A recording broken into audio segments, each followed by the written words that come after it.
Welcome back to OtakuDaiKun. It's time to continue Lostbelt 6.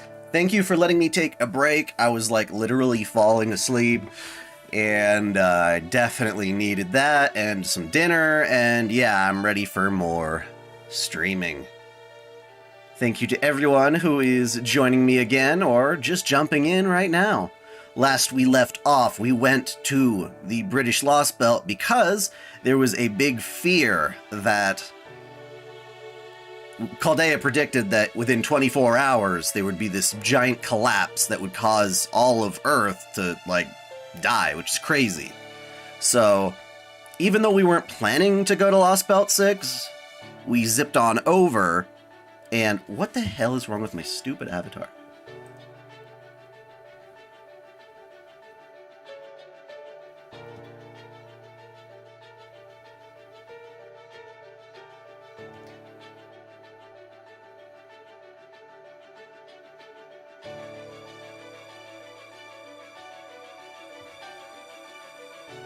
Okay. Yep, 2 streams in one day. I needed to take a break. How long till we see a lore video about this Lostbelt? Like, when I'm done finishing it. I'll be working on it right afterwards, so I can't say for sure exactly, but it'll be pretty close to after I'm done streaming. That's the goal, anyway. That's the goal.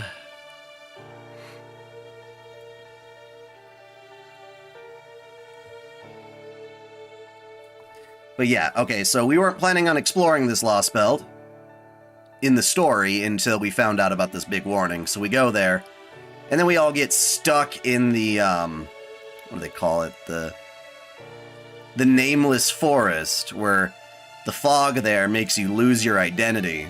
Your memories, anyway. So then we get separated from Mashu, and we finally get out thanks to the help of Oberon, king of the fairies. And now we're at Salisbury looking for Mashu, but instead we run into Da Vinci. How long do I think the stream will be? I do not know. Oh man, you'll never believe what happened to me. So after we got separated in the fog, I let my instincts lead me and brought me right back to that beach. Luckily, that beach was far enough away from the foggy woods that I was able to follow the coastline east. Eventually, I caught sight of Salisbury here, and I figured I ought to be able to learn more in a populated city. Then when I got here, an angel far too good for this world just appeared on my pub's doorstep. My nose is massive. Huh.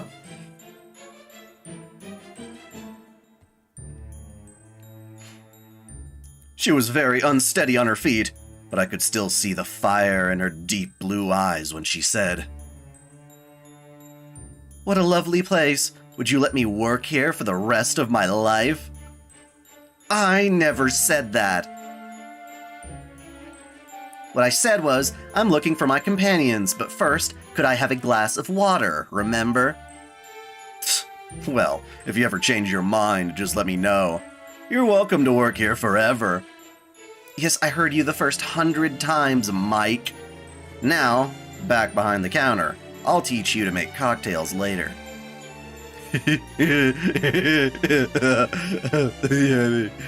Dibichichi, my perfect angel. Oh, Da Vinci. Da Vinci.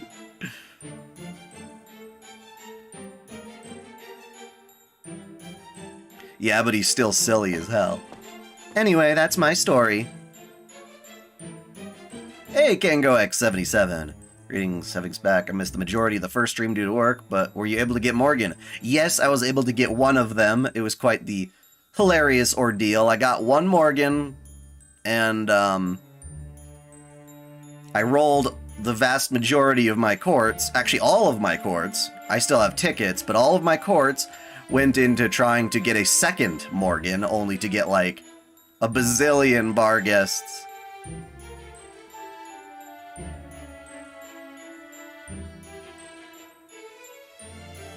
If EA remaking Code Vein? Ugh. Ugh, no, Don't let them do that. EA shouldn't touch Code Vein. Scarlet Nexus, meh. I'm glad you're okay too, Sarah. I'm glad you're okay, Sarah. You too, Tristan. Although it looks like you still haven't found Mashu yet. I see, you must be the other servant Sarah told us about. It's an honor to meet a renowned genius like yourself, Leonardo da Vinci. Who are you? I'm guessing the fact that you know my name means you're a servant from proper human history. I'm Oberon. Oberon, the Fairy King. Though I guess here it's more of an aspirational title. It's nice to meet you, Da Vinci. I'm Artoria Caster. I met Sarah in the Nameless Woods. To make a long story short, I'm going around with Sarah pretending to be her owner. Seriously? That's hilarious.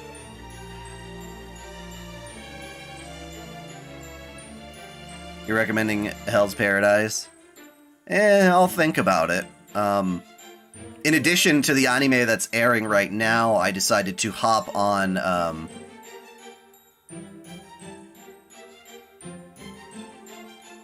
don't know what you're talking about.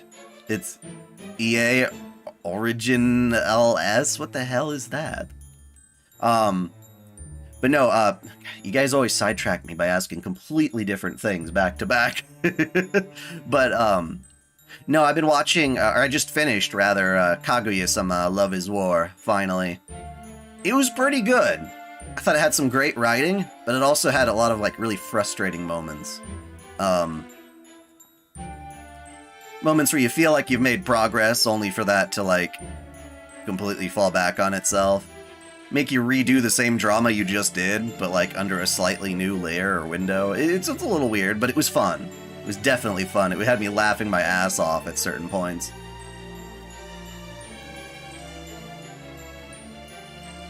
Thanks, Artoria. That must be a huge weight off Sarah's shoulders. But hey, you're a British fairy too, right? You've probably got some idea of what it is we're doing here by now. But you're helping Sarah, so does that mean you're good with it? Well, more or less. Honestly, I didn't really get even half of what Sarah and Oberon told me. But I do know that Sarah was telling the truth. I wouldn't feel right about abandoning someone in trouble when it's within my ability to help them. And honestly, it kinda seemed like fun. Gotcha. Then it should be okay to speak frankly here. So how did you end up here, Sarah? Wow, sounds like you guys had a hell of a time in that forest. I'm glad you made it out of there okay. Strange fake anime is gonna be fun, for sure. I was very compelled by that scene with the chick who kinda has to prostrate herself before Gilgamesh and admit, oh, no, we have no intention of commanding you. It's our honor, not the other way around. You know, that kind of thing. You have to talk very... Gilgamesh pisses me off, but I thought that chick knew exactly how to handle the situation. Thanks for keeping her safe, Tristan. You too, Oberon, Artoria. So we still don't know much about Britain. We have no idea where Mashu is. But we do know that she's still alive, and Oberon is flat broke. Okay, now that we're all on the same page, we can figure out what to do next. You made the right call, Oberon. We shouldn't be wandering aimlessly around Britain right now. What we need to do is set up a base of operations here in Salisbury, where we can gather information and tackle our problems one at a time. What is the Lostbelt? You don't know anything about Fate. Okay, I'm gonna try to do this as simple as possible with having absolutely no idea of what Fate is prior. Basically, our main character works for an organization that's trying to save the world, basically. The general idea right now, our biggest enemy seems to be this alien god that has come to Earth to free one of its companions that I guess Area 51 got its hands on and were doing experiments on and tortured it, I guess. And so it called out to his buddies, and this alien god here's like, nah, screw you guys, I'm gonna conquer Earth now. And the way that it's doing that is by creating 7 Lostbelts, which are alternate realities that the universe does not allow for, basically. The universe, like, think of it as a giant multiverse, like Spider-Man, or any of that other stuff we're seeing these days, except, yeah, except for the fact that it can't keep track of all these, it's not an infinite multiverse.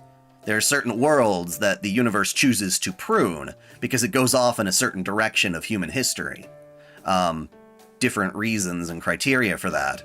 So, these 7 Lostbelts are worlds that the universe had already pruned, where the people in it would have all been destroyed and vanished, because their whole civilization or whatnot went in a direction that goes against proper human history, basically.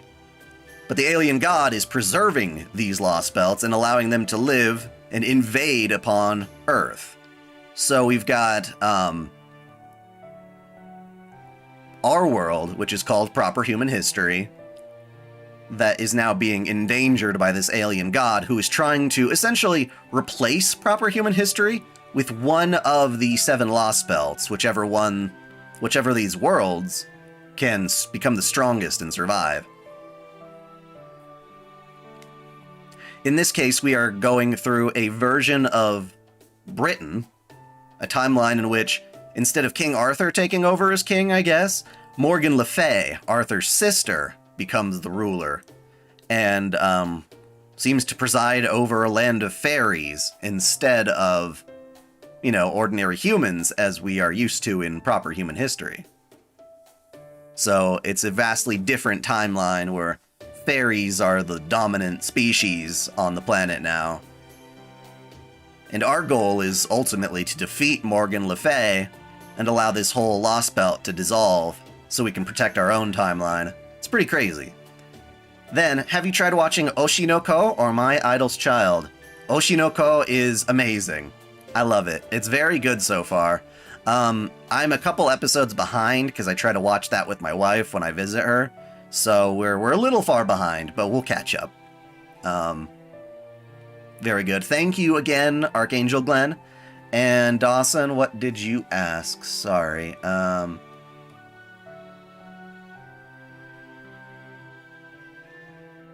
Kaguya shows up in Oshinoko? Dude, that's epic. Are you saying it's like the same timeline?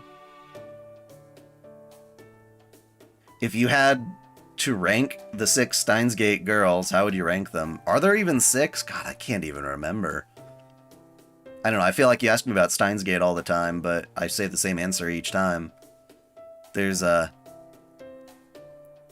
Suzuha, and honestly, those are the only 2 I really care about. There's Ferris, Shining Finger, Mayuri, and there's one more, I guess, that I can't seem to think of.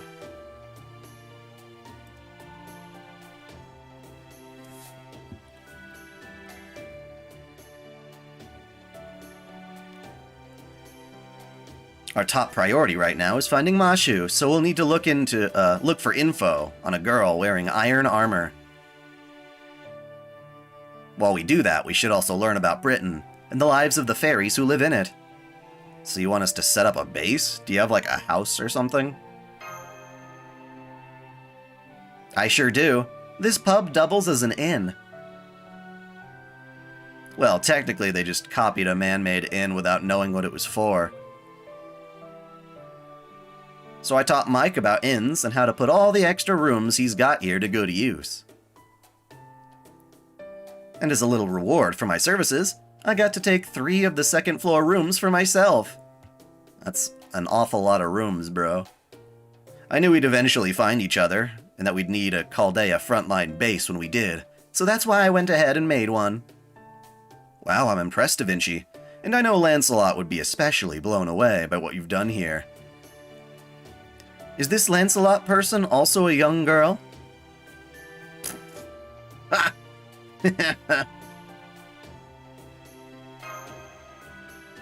This is great. I can already tell this Da Vinci friend of yours will be a huge help.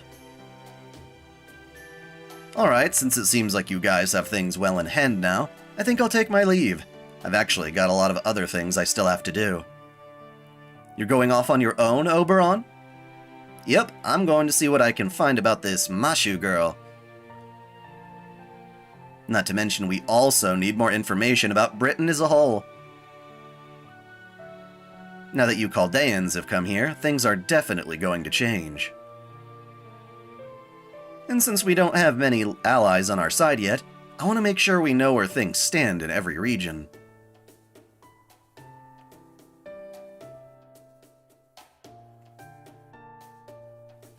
To clarify right now, my wife had a preventative surgery. It was a fairly drastic one in terms of the recovery process, and so she's living at her mom's house, which is pretty close to where I'm at right now. And I go to visit her because she is staying there because her mom is able to take care of her more or less. She's unemployed right now, so it helps to have somebody along like that, but also that she couldn't handle the stairs at our place right now with her current recovery and other things like that, so she's been staying there as the best choice for her recovery is all. The dream is that she'll be back here by the end of the month.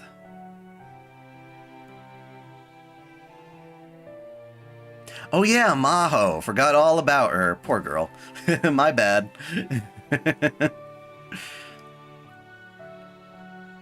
Yep, she's doing well. There's been some difficulty with the healing process, but overall okay.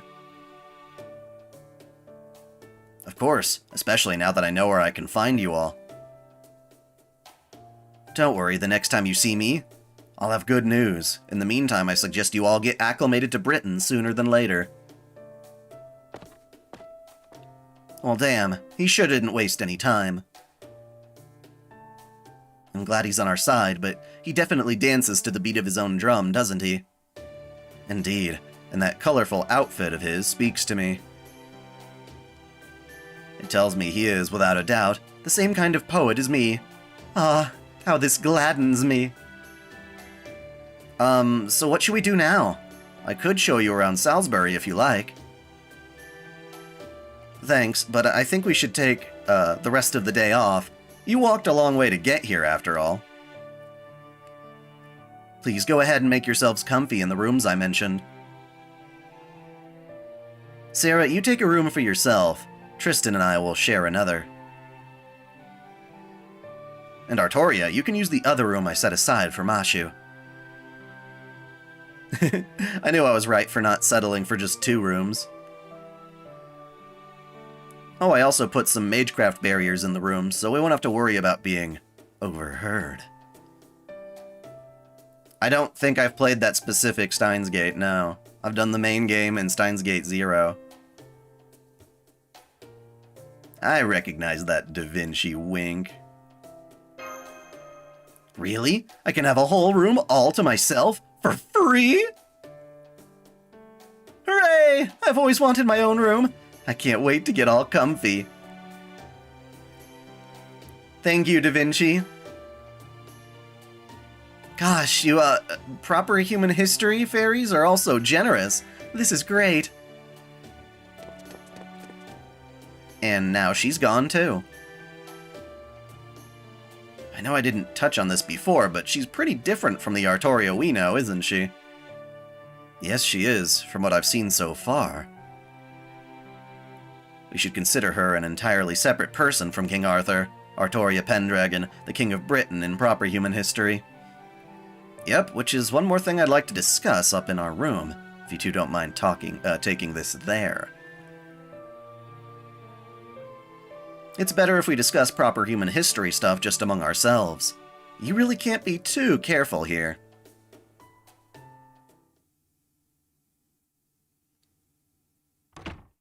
Alright, let's begin by sharing what we've learned, starting with this version of Britain.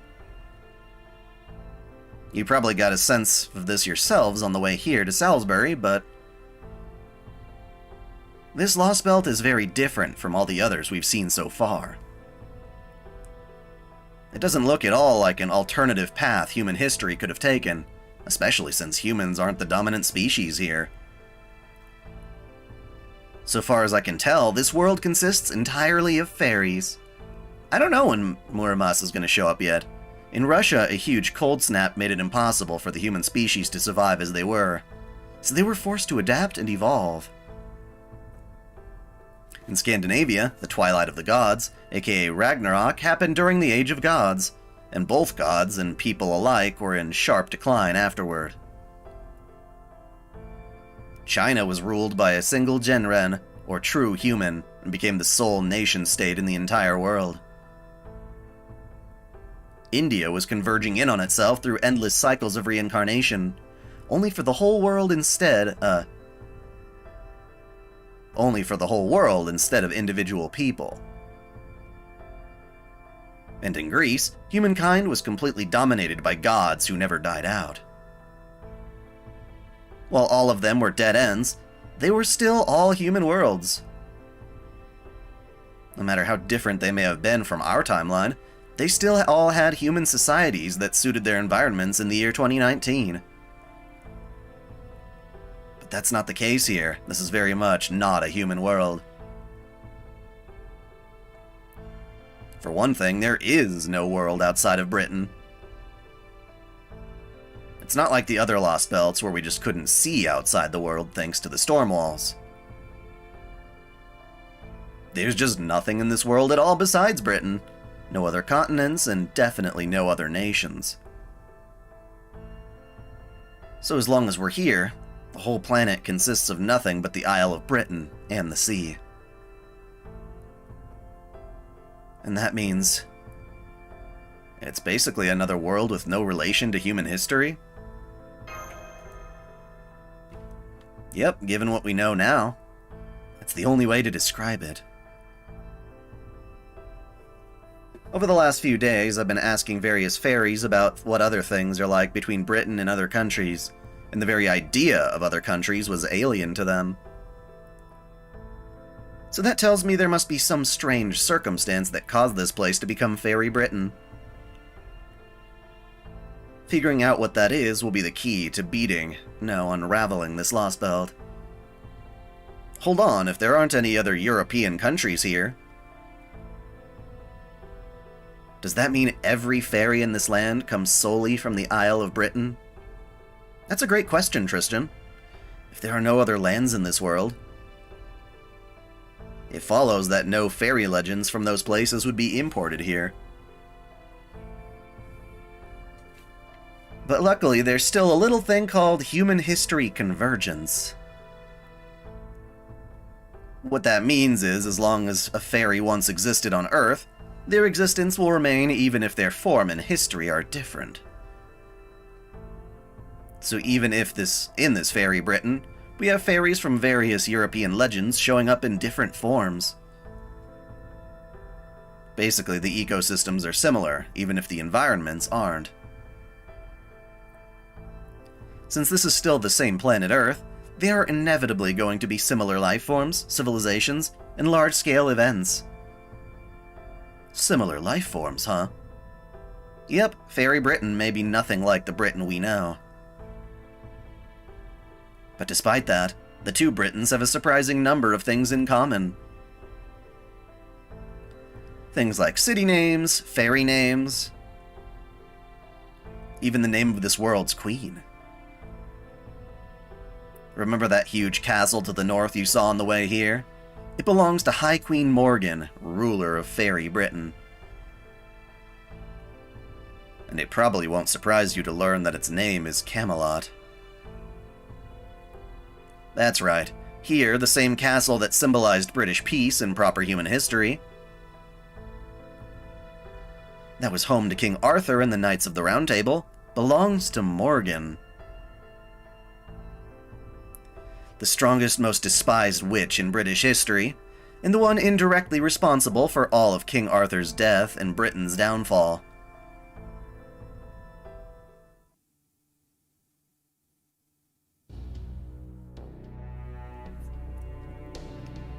Morgan the Witch, huh? Yup, as far as we've been able to find out, Morgan's ruled Fairy Britain for almost 2,000 years. Well, that's gotta be more successful than Artoria in some case. As twisted as that is. I see your answer, Dawson. It's just, we're not really talking about Steins Gate right now. There are 6 different fairy clans here. Wind, Earth, Fang, Mirror, Wing, and one other. They waged war with each other constantly for thousands of years. Until Morgan used evil magecraft to defeat them, subjugated half of the clans through force, and united all of Britain. Afterwards, she gave the humans of this world a limited degree of freedom, made them build a fountain for civilization,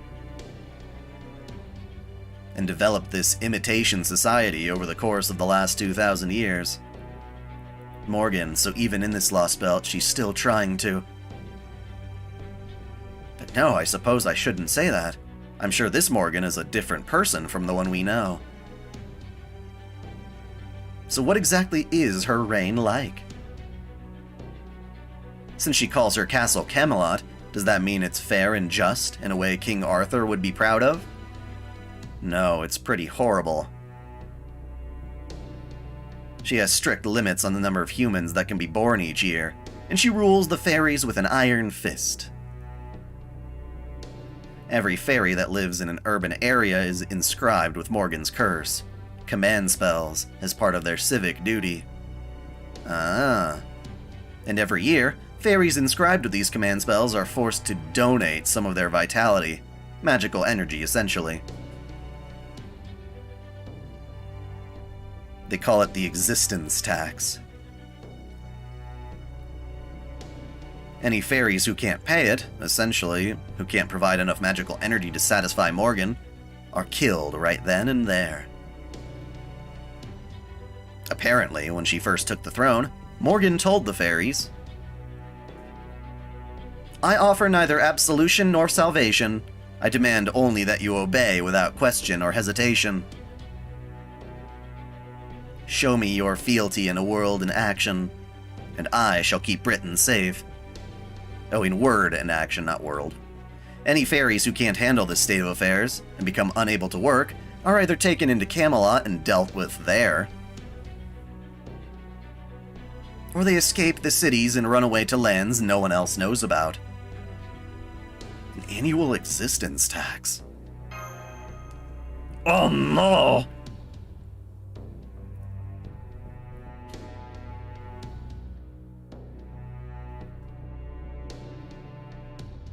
Yeah, I completely forgot about her. I don't know why, man. Such an oppressive regime is bound to spark opposition. But even so, Morgan has maintained her iron grip on Britain for 2,000 years. Yep, which just goes to show how powerful she must be. She takes half the soul of every fairy in Britain each year, and there's still no fairies able or willing to stand up to her. That said, there are some positive sides to Morgan's reign. Remember those black things we found near the shore? The fairies call them Moors, and they're one of the calamities that have been plaguing Fairy Britain since its inception. Occasionally, fairies that lose their purpose, or their spark, end up turning into these Moors creatures. Moors are essentially the fairies' natural predators.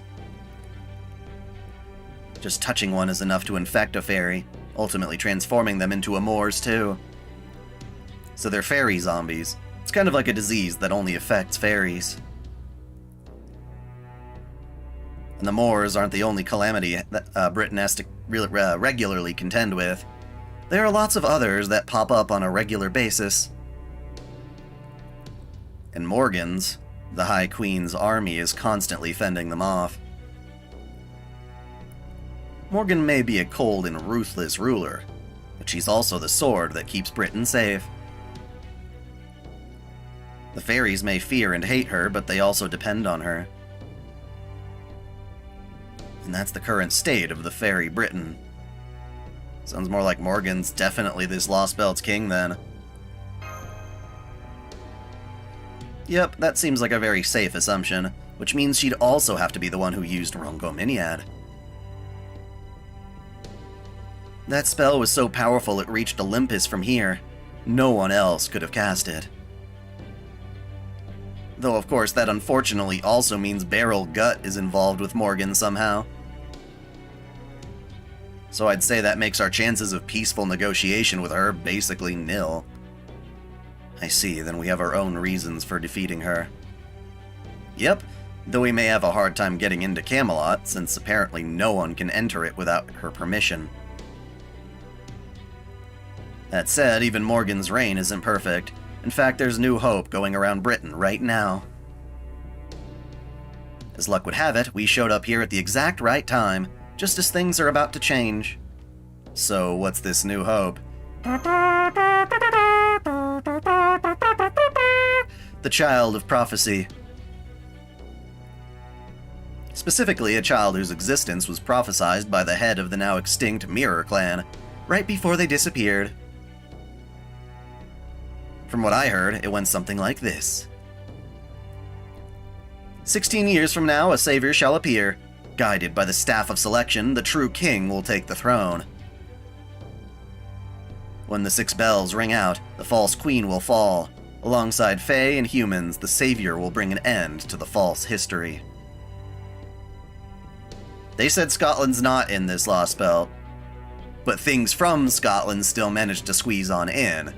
Because reasons, basically. So what do you think? Sounds vaguely familiar, right? It's got credibility out the wazoo, too, since the Mirror Clan's prophecies have never once been wrong. The High Queen's been trying to prevent the inevitable by rounding up every fairy who turns 16 this year. Oh. But the fact that the Child of Prophecy's hunt is still going on proves that she hasn't caught them.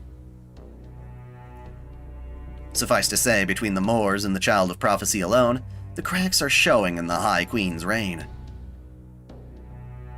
So if we play our cards right, we might just be able to negotiate with Morgan after all.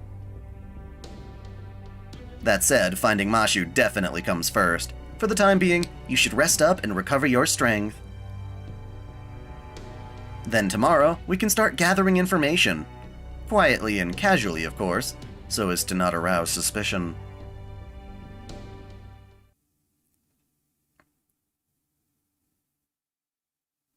Oh man, it feels like forever since I last laid down on a soft bed.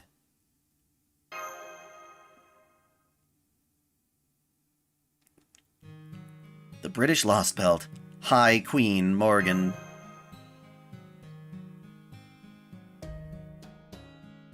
Artoria, Oberon.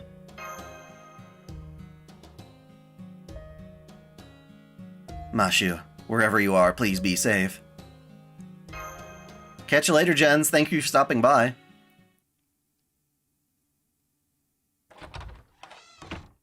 Okay, I think we could use some rest, too. Servants may not need to sleep, but it's still tiring to be constantly watching out for threats, right? I mean, you never took your fingers off your bowstrings even once that entire time. Guess that's why you were a Knight of the Round Table, huh? Just your noticing that suggests I need rest as well. But not just yet. But please, don't refrain from resting on my account, Da Vinci. You may be a servant too, but you're also a living being in the here and now, just like Sarah. So go on, get some sleep. Don't worry, it's my duty to protect you as well as her. Gotcha. I guess I should have expected that kind of consideration from Tristan, the Child of Sadness, and the most handsome knight in the Round Table. Okay then, I think I'll take you up on that. Honestly, I was pretty beat. By all means, but first I just have one request for you. I don't want to take too much of your time, but before you fall asleep, I was hoping you could tell me about the sixth singularity. Specifically, I would like to hear about the version of me who was summoned there, and what I was doing in the holy city of Camelot. You were a bad bastard. You chopped people's heads off. You killed the innocent. You're a real prick.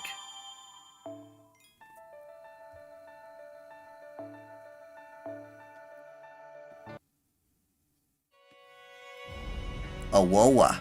A woa.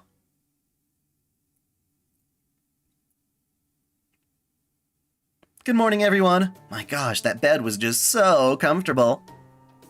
Glad to hear it. That makes all the trouble I went through to get the mattress just right worth it. Fairy beds are just imitations of real beds, so the mattresses might as well have been boulders before I adjusted them. I'm here as well. If you'd like, I'd be happy to play a song to help you all wake up. Morning, everyone. You're going out, Da Vinci? So you're not going to wait tables with your beautiful roller skating today?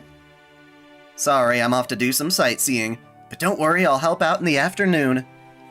Oh, right, that was our deal, wasn't it? Hey, you there. I don't know which clan you're from, but you'd better not tire Da Vinci out, you hear?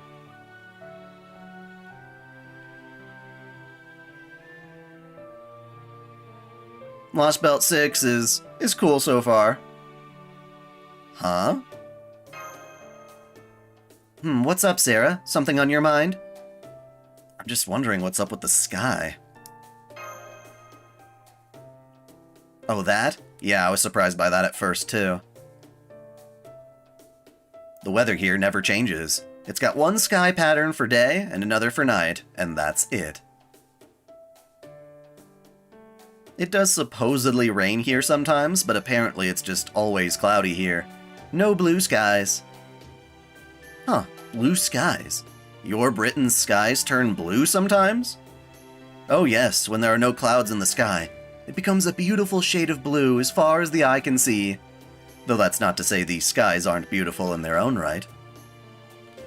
So the same color as bluebells, then? That's what your skies look like. Wow. Then your world must be very bright and beautiful. The kind of place where everyone always smiles and helps one another, no matter how hard life gets. It can still be pretty shitty at times. Anyway, shall we start gathering information then? Oh, and I need to pretend to be Sarah's owner, right? Oh, then maybe I'll try acting like a big shot and going to one of those restaurants I've heard so much about. Did you know they won't even let you in to a Woodwoses without an attendant? Hey, as long as there are a lot of fairies there, I'm good with whatever. Okay, so let's scope the place out while we pretend to just be taking a walk. We'll also want to keep our ears peeled for any juicy rumors, and talk to people ourselves at times.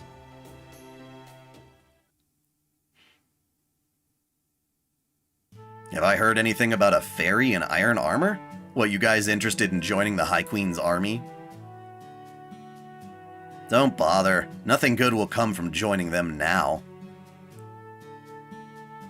This is the year Einzel prophesied about, remember? The child of prophecy will appear this year, and bring salvation to all. Who knows, maybe the High Queen will finally cut us a break on our taxes if she actually takes a few licks for once. Huh? You're not looking to join? You're looking for a lost companion. Afraid we can't help you then. Iron armor? You won't find anything like that here. You'll have to go to Norwich for iron. They ought to still be making those silly weapons up there. At least if Spriggan hasn't shut down the mine.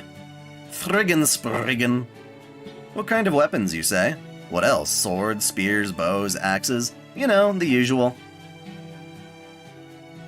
I swear, I never thought I'd see the day fairies would use iron weapons of all things.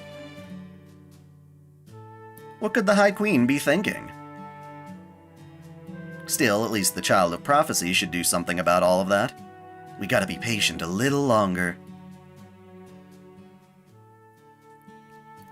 Hey, have you guys heard that latest, the latest about the Calamity Pool in Norwich? They say Norwich's sky is pitch black now, even during daytime. There's no way they're going to last much longer there. Not with such calamity present. You did a tier list? That's cool. I mean, between all the iron, soot, noise, and humans there, they have no one to blame but themselves. But even so, I just can't help but worry. I mean, what are we going to do if Norwich refugees decide to come here to Salisbury? We have so much history here. We've got too many Earth Clan fairies as it is. But Lady Aurora's so kind. I can't imagine her turning them away. You're looking for something? Are you searching just in Salisbury or in all of Britain? If it's all of Britain, these fairies here aren't going to be of much help. It's so nice here in Salisbury that nobody ever wants to leave. If you want to know what's going on in other cities, you'll just have to visit them yourself. Oh, but you don't have wings, do you? Well, that rules that out then. If the Moors get you, it's all over. Anyway, I wonder what tonight's festival's gonna be about. I hope it's another play about the Child of Prophecy and the evil witch. I love the part where the High Queen and her dog knight finally get what's coming to them. Ah. Well, we know who the dog knight is.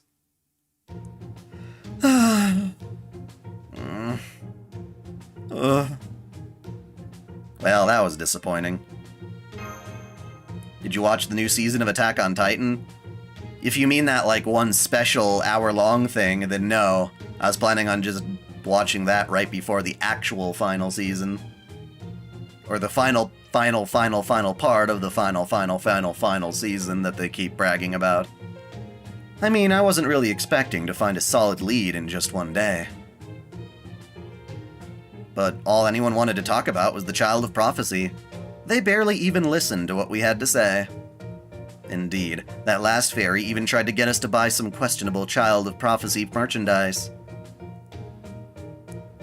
I haven't seen a whole city so feverishly excited about something other than Christmas. A Child of Prophecy craze, Sounds like there's a lot of money to be made there. I guess it just goes to show how many people are counting on them.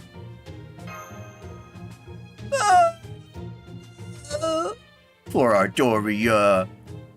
Yeah, the only other thing these fairies wanted to talk about besides the Child of Prophecy were the rumors going around about Norwich, the eastern port town. I gotta say, it's made me really curious about this Child of Prophecy too. I wonder what kind of fairy they are. If they really are planning to fight Morgan like the prophecy says, maybe we could even convince them to help us. What do you think? Should we try looking for this Child of Prophecy as well as Mashu? Any fairy who can get the other fairies so excited must be incredibly strong and brave. She's so bashful. Good day, everyone. I'm back once again. Oh, not as many customers today, I see. It's Oberon! Hey there, having a little lunch after your morning walk around the city, huh? Anyway, it looks like you're all having fun. Hope you don't mind if I join you. I'm a passable fighter at best, but I'm a master of killing with compliments. Much more peaceful that way. Here, I'll show you. Before long, I'll be heaping so much praise on Artoria, she'll be begging me for mercy. Ah! Artoria? Why? You mean you haven't told them yet, Artoria? The child of prophecy everyone's on about? That's her. I just assumed you knew, since she's got King Arthur's name and all.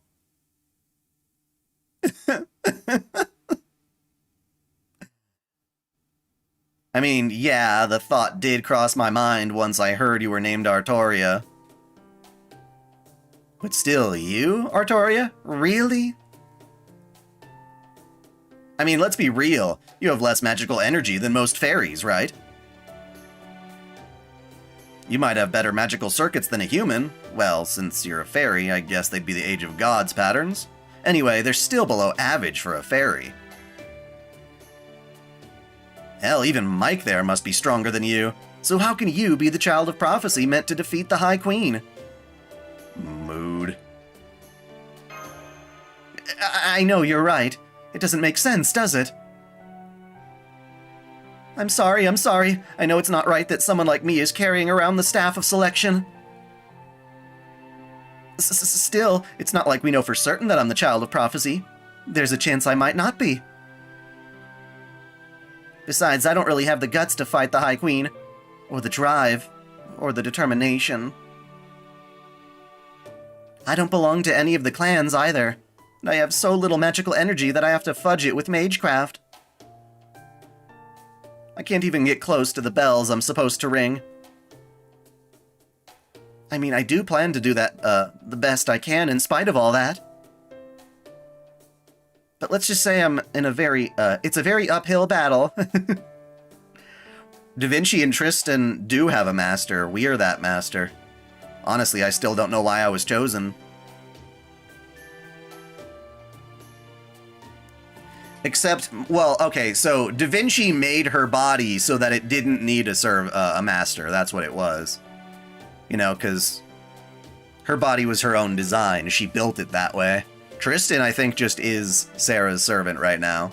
Or Ritska, you know what I mean?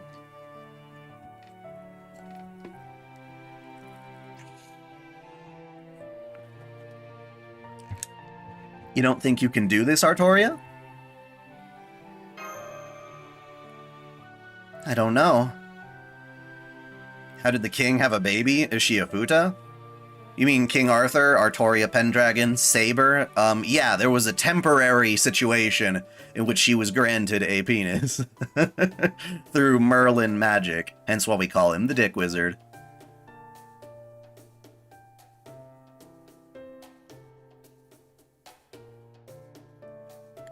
I don't know. All I can say is that if I really am the child of prophecy, then there must be some way for me to fight. It's why I was born and how I was raised. Oh, who am I kidding? I'm completely hopeless! The last time I came to Salisbury was to meet with the head of the Wind Clan.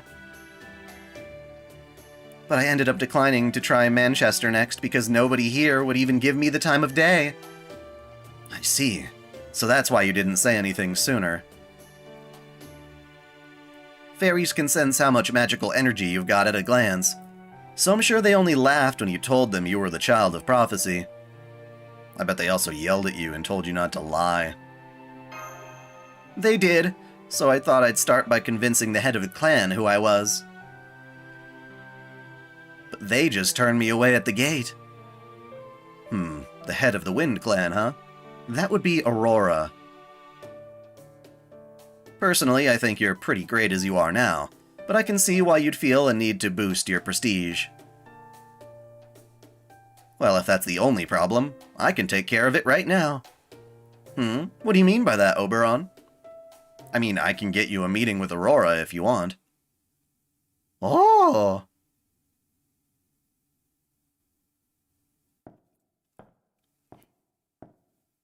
There, see how easily we got in? Take a look. This is the heart of Salisbury, the home of its great bell. How do you fucking say that? Esk Cathedral? Esk Cathedral? The oldest and largest building in all of Fairy Britain. Now then, Aurora's room is on the top floor, so what say we start heading up? I've already sent word of our arrival. so we shouldn't have any trouble with the Whoop, hang on. Ooh, you're pretty. Good day, King of the Autumn Woods. Your visit is sudden and unexpected, but we welcome you here all the same.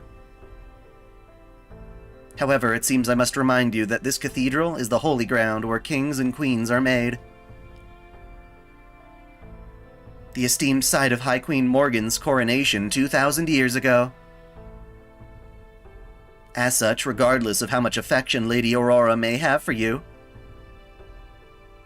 I cannot allow such lowly creatures as humans to enter, attendants or not.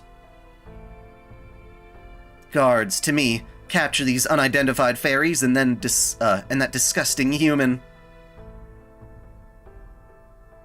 If the human submits, very well. However, should she attempt to resist or flee, dispose of her.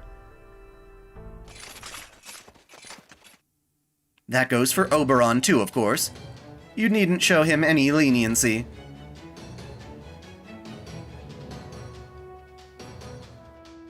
There's a great deal for it? Yeah, I'll check it out maybe. We've received complaints about him for the pubs across the city demanding that he pay his tabs. Oh god. My, this isn't how I expected things to go. Oberon! If those are your orders, Lady Coral, then we'll gladly comply. But are you sure about this? Lady Aurora told us to let him through right away. She seemed thrilled about his visit. Don't you talk back to me. You may have been chosen to be guards, but you're still mere humans. Know your place. Unless, of course, you'd rather I turned you into rabbits, so you don't have to be human anymore. No, my lady. I'm very sorry about this, Lord Oberon. It really is nothing personal. We're just doing our gerbs. It seems we have no choice but to do battle, even though their hearts clearly aren't in it. Come, Sarah, let's show them how strong we truly are. Because we need an excuse for battle, of course. Well, I know what to do here.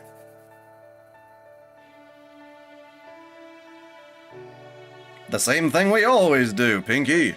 Try to take over the world. Where is Morgan? Where are you hiding at, anyway? How low on this are you? There you go.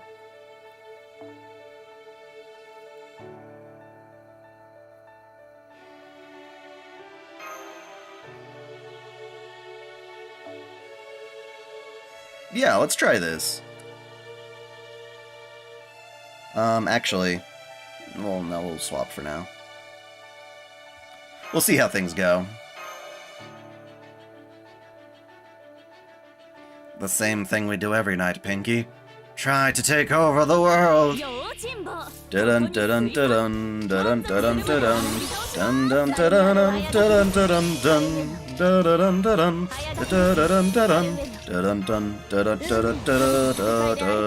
dun.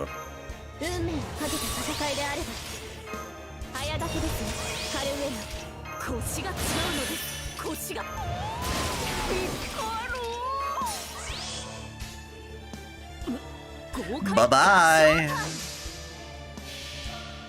Yes, humans are slaves in this Lostbelt, for sure.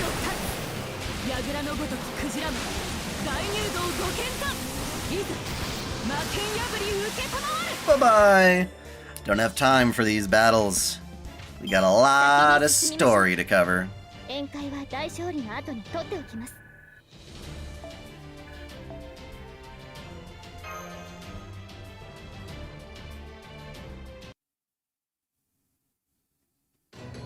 Ooh, that was cool, Fleck. Oh! You see that, Coral? You see what Sarah and I are capable of? This is what happens when you look down on people for being human or having no money. Probably not a good time to point out that Oberon was just standing behind them cheering. Very well. It would seem that human is indeed not your typical expendable worker. Lady Aurora does love rare and unusual things. It's part of what makes her so strong. How far am I into the story? Not too far, I don't think. It's just that long. Alright, just this once, I'll grant you an audience with her. But don't let this go to your head. Rare and unusual things are only interesting the first time you see them. Once the novelty wears off, they become worthless. If I were you, I would try to make the most of this good fortune, as you won't have many other such chances in the future.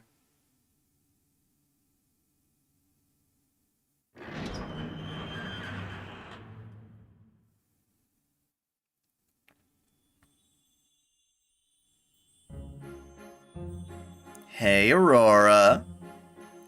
You're kinda cute. Actually, no, your coral friend was cuter than you are, believe it or not. In fact, your anatomy seems horribly off.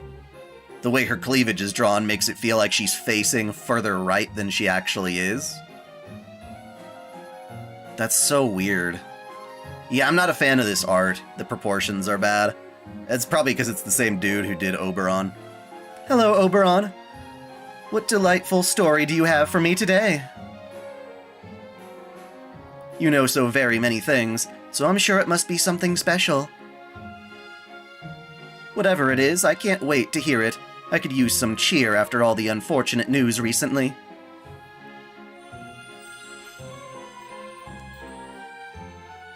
Whoa, she's beautiful. Why, yes, I have two things for you today. One is something you absolutely must know, the other is a request for a small favor.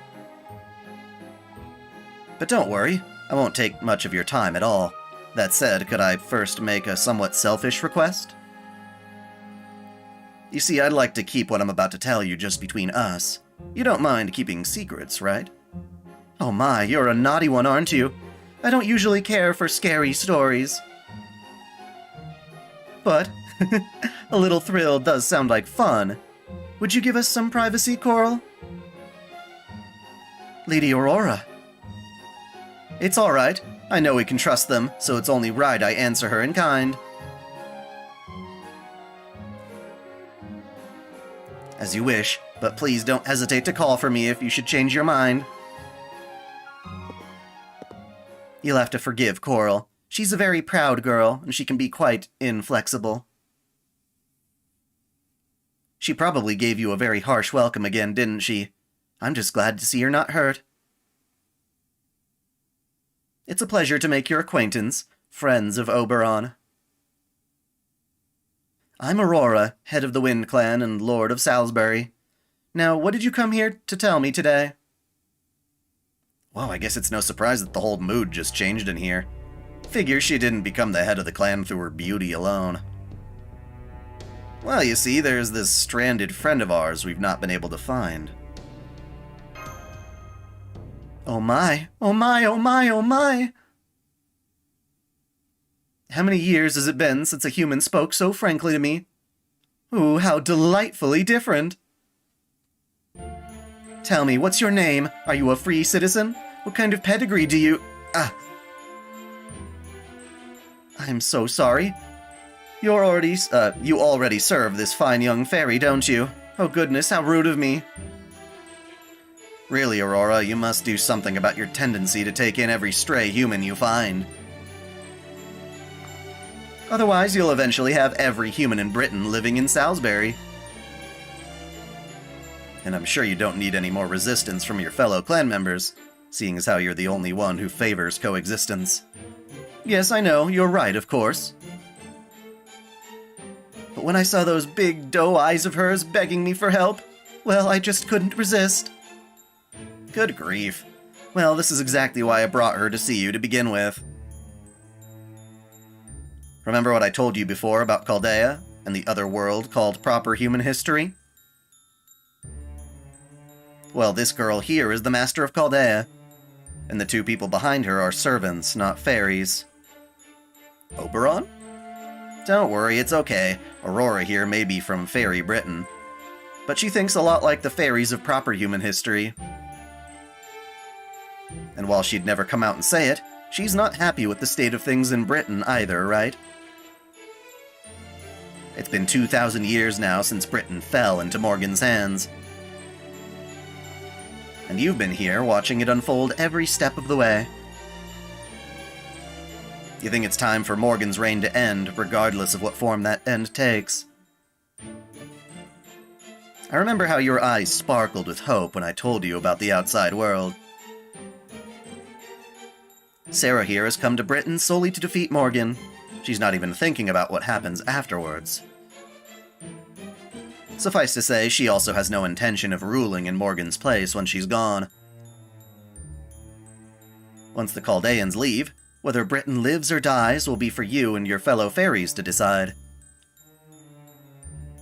Chaldea is definitely not going to care if you try to save what's left of it. They'll gladly stay out of your way. Morgan is their only concern, nothing more. So it would seem. While the girl in the back doesn't seem very happy that you're telling me this, this girl here isn't denying anything you say.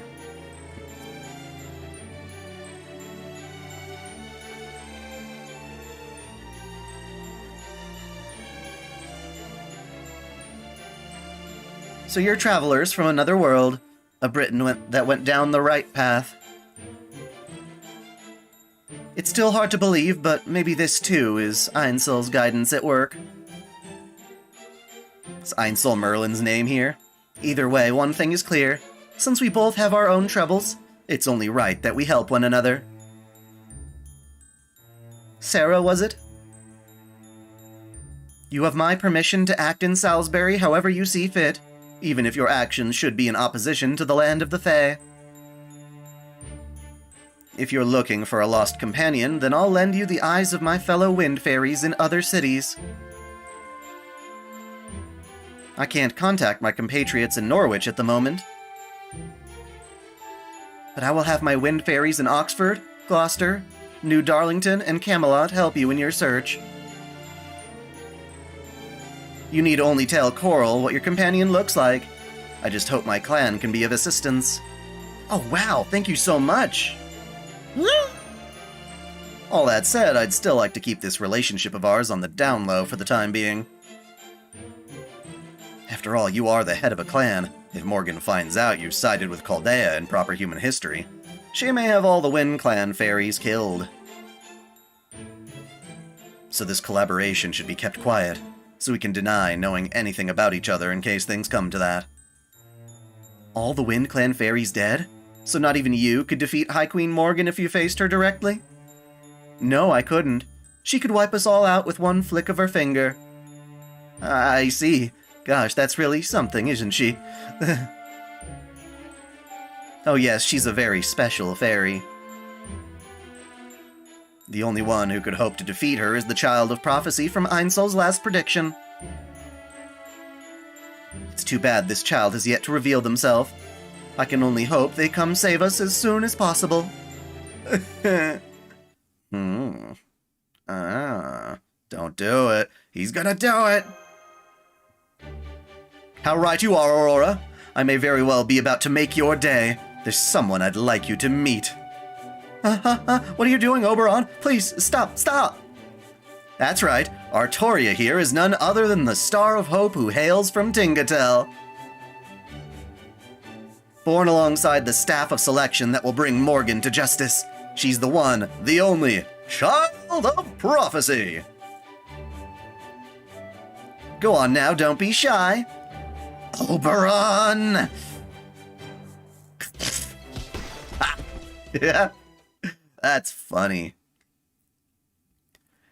You do have some delightful friends, Oberon. I'd love to be tackled to the ground like that myself sometime. Why, thank you. I can't say I expected such a direct method of silencing me either.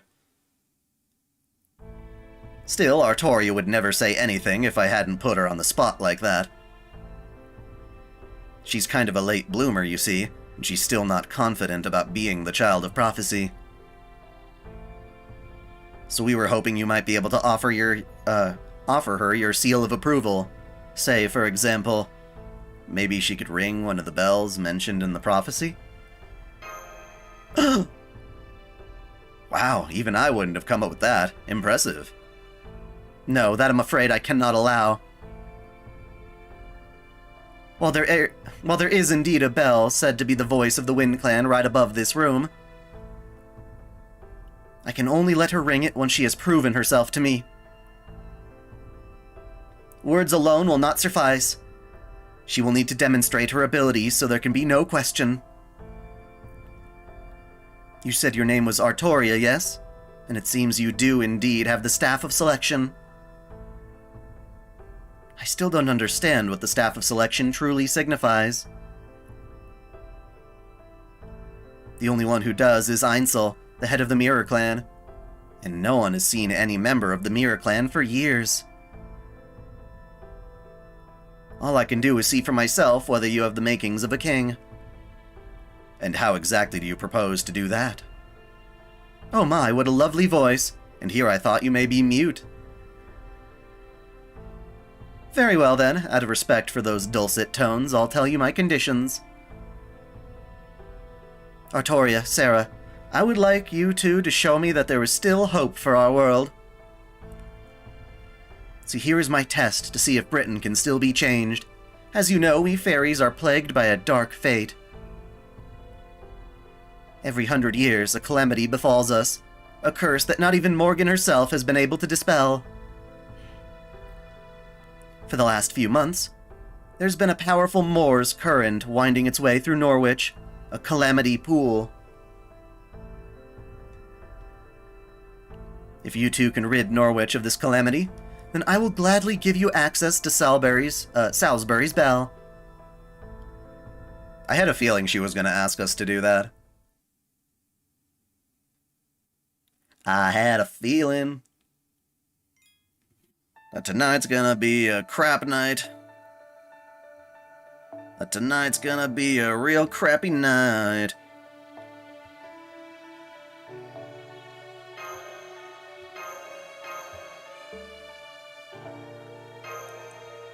Yeah, I don't care for the Danganronpa art style generally. Some parts are cool, other times it's a bit too much. So she wants us to get rid of the calamity in Norwich. Huh, I didn't think she'd be the one to bring it up. What is the calamity in Norwich? I don't know much about these calamities either, since I've never seen one for myself, but I have heard plenty of stories. Apparently, they're a kind of natural disaster that befalls Fairy Britain every 100 years.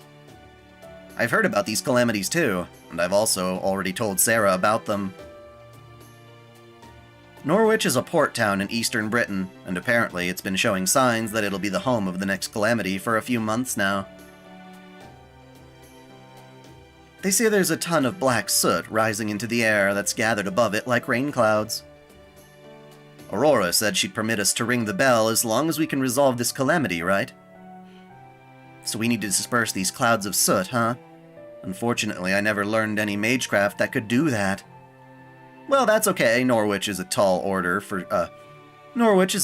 order that I think we can forget about it for the time being. Really?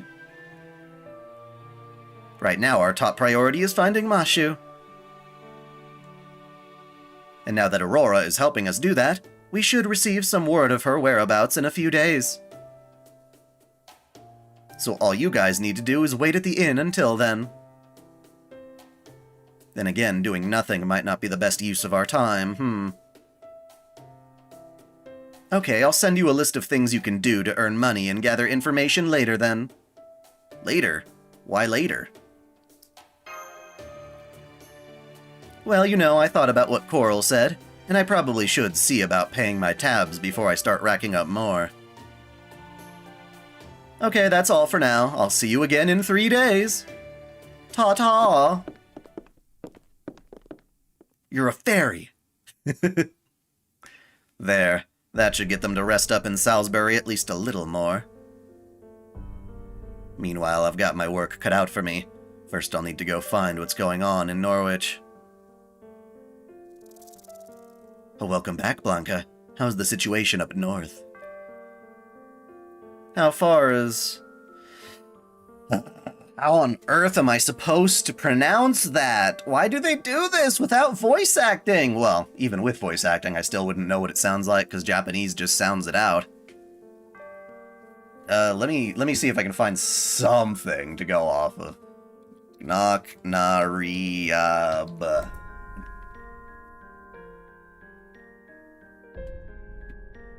Of course, it's Irish. Irish is like the most difficult thing to pronounce from the English spelling. Knocknaria. Oh. Alright, Knocknaria.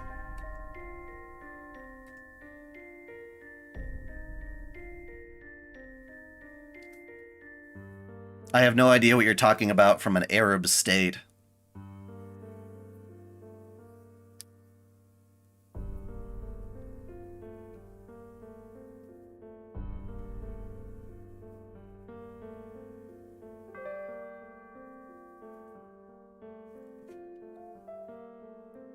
How far have Knocknaria's forces advanced? Huh? Another child of prophecy has shown up there? I definitely wasn't expecting that. Ainsel didn't say anything about there being 2 of them in her prophecy. This puts Artoria in an even more precarious situation. Thought I'd have more time.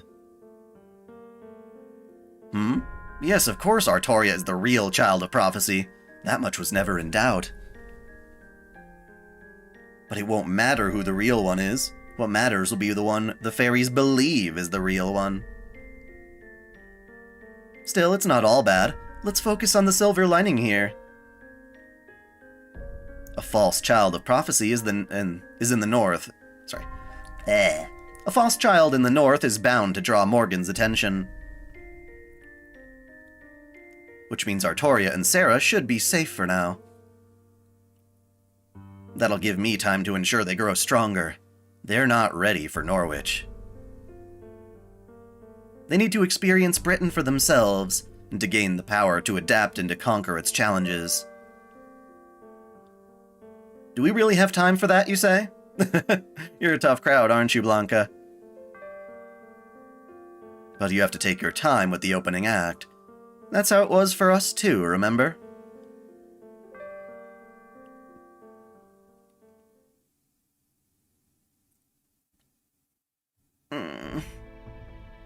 Still thinking about that meeting? Oh no, I'm fine. I was just nervous since I'm not used to speaking with the head of an entire clan. Sorry, I've got a lot on my mind. I think I'm just going to turn in for the night. Let's meet up here again tomorrow morning, okay? Bye for now.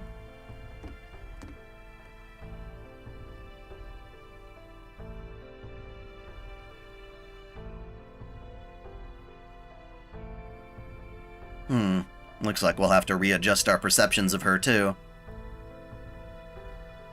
Come on, Sarah, Tristan, let's head back to our room. We should talk about our next moves while it's still safe to do so. Okay, that's everything that's happened so far in a nice, tidy report. It's all yours now. Who? Tiffany? Take it away, my little familiar. There, that takes care of our report to the Storm Border. We should hear back from them in about 2 days. Oh yeah, the carrier pigeon. Now let's go over everything we've learned so far. That said, our main topic isn't Morgan, but the child of prophecy who's supposedly going to defeat her, right? Yep, the truth is, we've been dropping our guard around her a little too much. At first, we thought it was just a coincidence that she shared a name with King Arthur and didn't think about it any further. But we can now say for certain that she is this Lostbelt's King Arthur. I'm sure I don't need to remind you two that Chaldea already confronted the legends about King Arthur in the Sixth Singularity. But I still think it's worth our time to quickly refresh our memories of those legends, just so we're all on the same page. Yeah, sure. The legend of King Arthur takes place in the 5th century, a time when Britain was in great turmoil. It began with the collapse of the Continental Empire, with the Empire no longer keeping Britain safe. It came under frequent attack by the Saxons. Damn the Saxons! A foreign enemy who crossed the sea to attack British shores. At the time, Britain was an island nation ruled by many different clans, and those clans as kings. While there were always constant squabbles between the clans, there was also a war with the Picts up in the north, where the clan's kings agreed to work together. But one king created an irreparable rift in this alliance. He used the other clans for his own ends, with the goal of ultimately uniting all of Britain. His name was Vortigern. He was said to be the avatar of a white dragon born from Britain itself, made to bring it to ruin. Vortigern invited the Saxons to the Isle, throwing it into chaos. Londinium, the fortress city that served as the heart of Britain during the Empire's reign, was destroyed. Vortigern then defeated and killed Uther Pendragon, the greatest king in all of Britain. And so Britain entered a dark age, a time where none on the island could escape its imminent destruction. However, hope still remained. King Uther's most trusted aide, Merlin, the great mage who had long kept Britain safe, told people that this too was all part of the prophecy. King Uther has already chosen his successor. They shall be the next king. Whoever draws the sword of selection from this stone shall be Britain's king. Many knights tried their hand at drawing the sword, but none of them succeeded. It was only once the knights had all left, convinced that the sword of selection was no more than a delusion, that a young squire of 15, a boy who had been raised without ever knowing he was King Uther's son, came and drew the sword from the stone with no one there to bear witness. That sword was Caliburn. And that boy did indeed go on to become the King of Britain. Arthur Pendragon, the knight among knights. Or as we know her, Artoria Pendragon. After announcing himself as King Uther's successor, King Arthur assembled the lords of Britain and led them to 12 magnificent victories against the Saxons. In doing so, he proved himself an invincible king, the undefeated king of knights.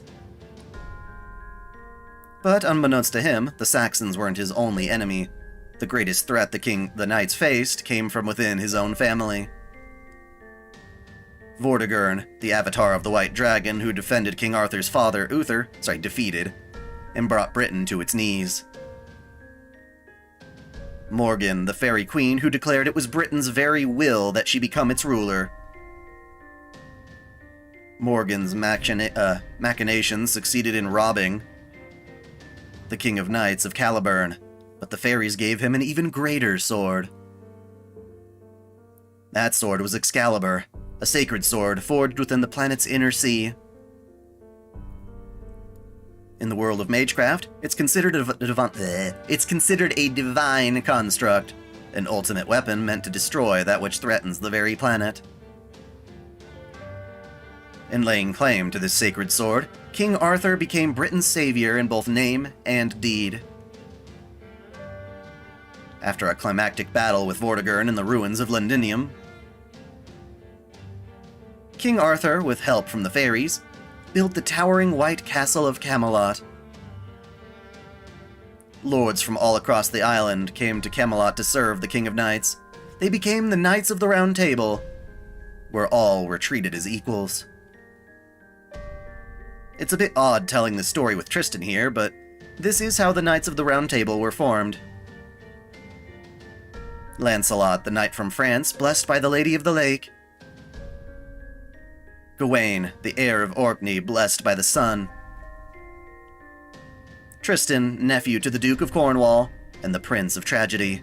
He You are also said to be the symbol of the Romantic period. That's right. Those are the proud knights of the Round Table, my cherished friends who filled in its 13 seats. Sturdy Percival, clever Kay, loyal Bedivere, earnest Gaheris, kind-hearted Gareth, Agravain the Enforcer, Palamedes the Duelist, taciturn Mordred, and the greatest knight of all, chosen by the Holy Grail, Galahad the Revelation. In addition to King Arthur, the first seat, you could also count King Pellinor, King Arthur's trusted advisor, and Bors, the future 11th seat, for 15 in total. At any rate, those are the Knights of the Round Table I knew when they were at their peak. Yeah, the Knights of the Round Table's peak is also the happiest time in the legend of King Arthur. While other problems would present themselves in the quest for the Holy Grail, and in the decisive battles against the Picts and Saxons, it was the affair between Lancelot and Guinevere, King Arthur's queen, that changed things forever. Once their affair came to light, the Knights of the Round Table became shadows of their former selves. During an expedition to the Roman Empire, Mordred took advantage of King Arthur's absence and staged a rebellion. Can anyone wield Excalibur? That's a good question. I'm not really sure. I imagine they could try, but maybe it wouldn't be as powerful. It certainly couldn't get the limits on Excalibur revoked without the knight's permission. That was the beginning of what would be later known as King Arthur's final battle, the Battle of Camlann. It was in this battle that King Arthur drew his final breath. Bedivere personally returned the sacred sword to the fairies. You're right, Merlin did also wield Excalibur.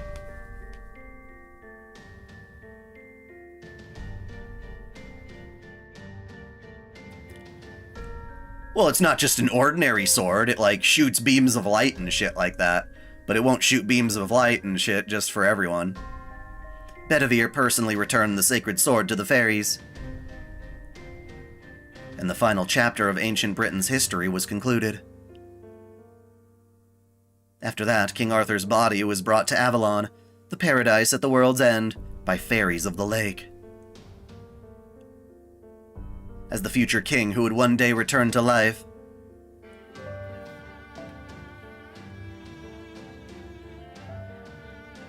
well, they say her body was brought to Avalon, but it's more like her soul was brought to Avalon. Her physical body, as we know from El Malloy case files, was buried in the Blackmoor Cemetery, where they would later try to revive King Arthur as Grey. Oh my god. As the future king who would one day return to life.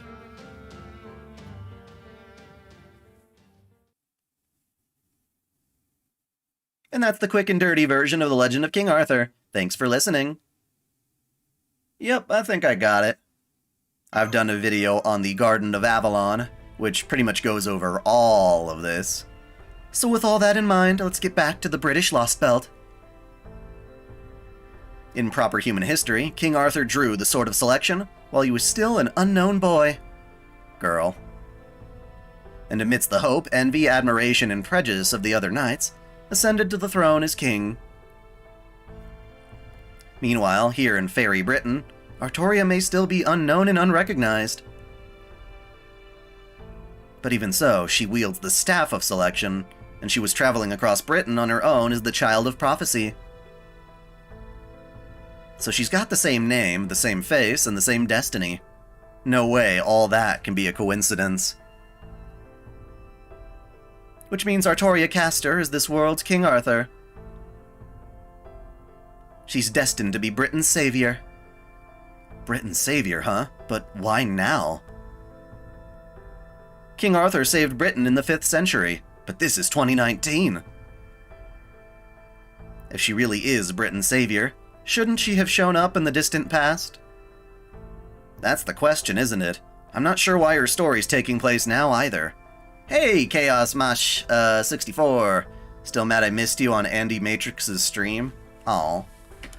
Did he not archive the stream at least? Maybe one day I'll jump on another of his streams once I have more free time. When I'm not busy pumping out my own videos. Or, God forbid, have one of them on my stream. See you later, KengoX77.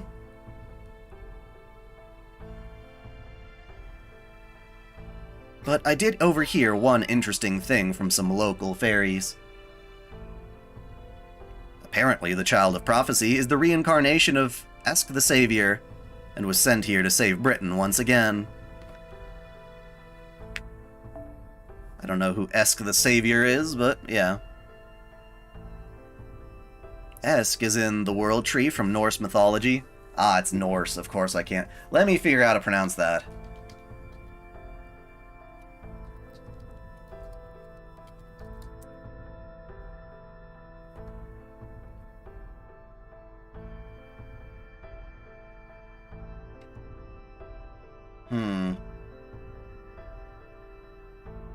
Alternative forms are Ash. Interesting.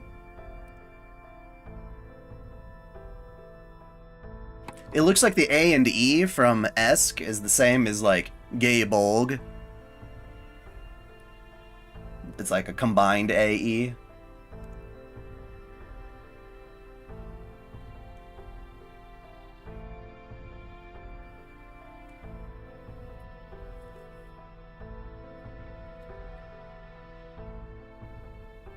God, I really need to learn, like, the phonetic alphabet. That shit's crazy.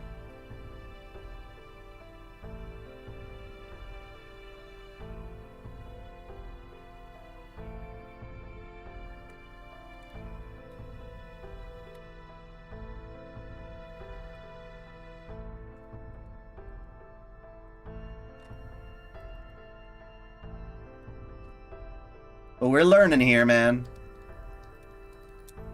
We're learning.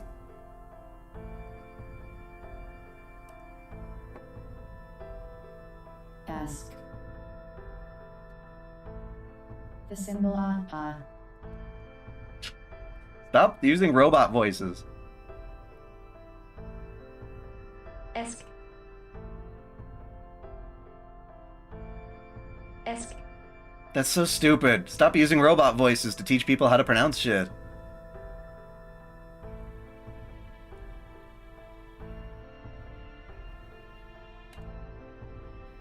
Hengist and Isk, his son, succeeded to the kingdom.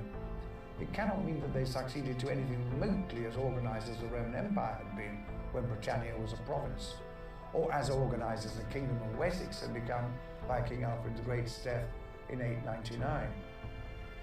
When the Romans left Britannia at the end of the 4th century, the remains of the tax system would have died.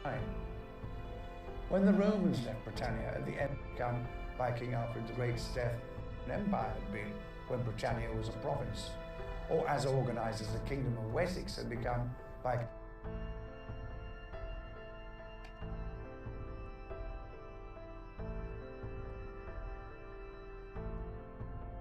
Yes. Stop using robot voices! Ah!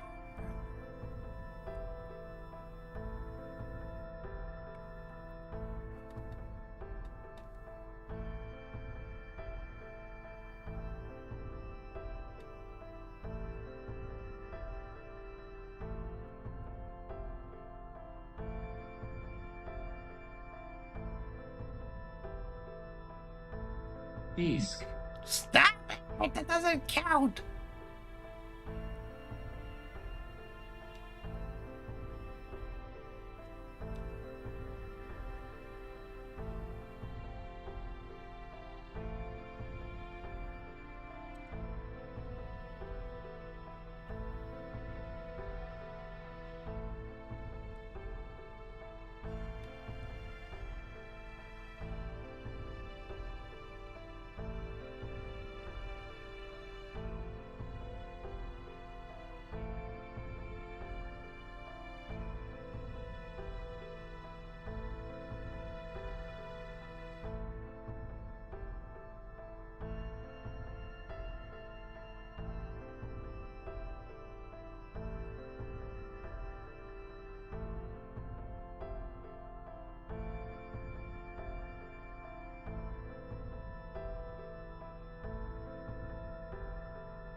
SC. Fuck you. Fuck you.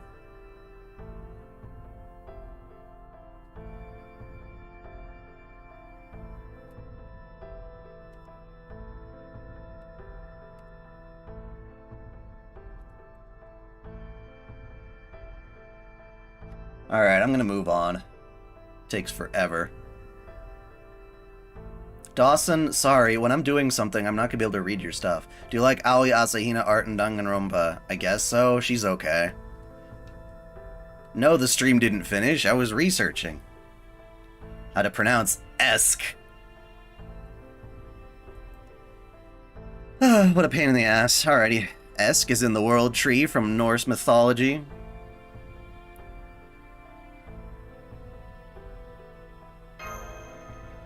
Are you going to do more videos like your Meet Chaldea and Chaldema family counseling?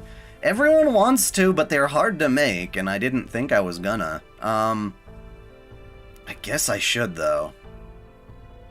Yep, or at least it's the same name.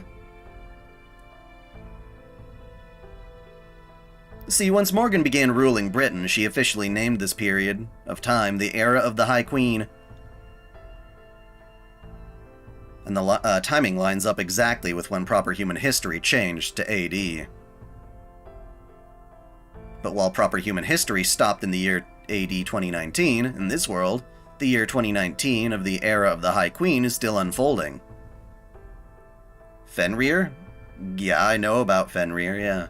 In the previous era, aka BC in proper human history terms, is called the Fae Era.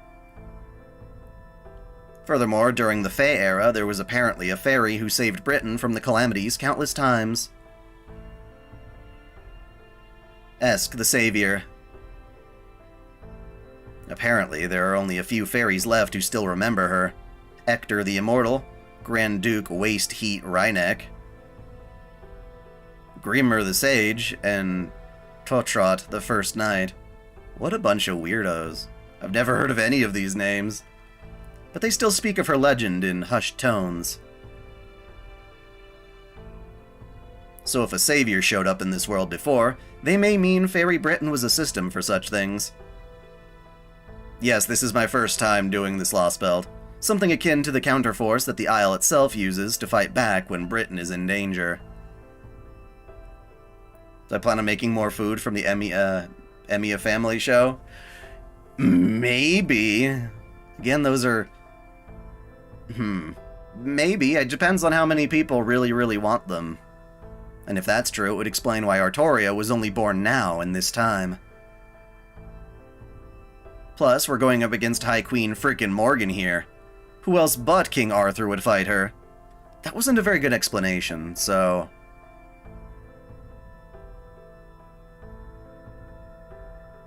So, if a savior showed up in this world before, that may mean Fairy Britain has a system for such things? Okay. A savior reborn. Still doesn't explain why Artoria wasn't born in the time she was supposed to. Anyway, that took longer than I expected, but now that we've gone over everything, I'm gonna make 2 suggestions. First, I think we should continue working with Artoria Caster. While we don't necessarily have to destroy this Lostbelt, it does seem pretty clear that we'll need to face High Queen Morgan at some point. And when we do, having the Child of Prophecy on our side can only work to our advantage. And second, I think we should keep our goal, including Chaldea's whole deal, to ourselves. It's fine to tell her about proper human history. Hell, it'd be impossible to communicate if we didn't. But we shouldn't reveal that we've eliminated 5 other Lostbelts to date. I know it's not the most honest move, but sometimes not laying all your cards on the table is the way to go. Like I said before, there's something strange about this world, even for a Lostbelt, and there's still way too much we don't know. So until we have a much better understanding of what's going on here, I want to keep our goal at stopping Britain from disappearing. Even if we eventually end up having to fight it after saving it. Maybe when Ari-chan is doing much better, I can consider that. I'll definitely think about it.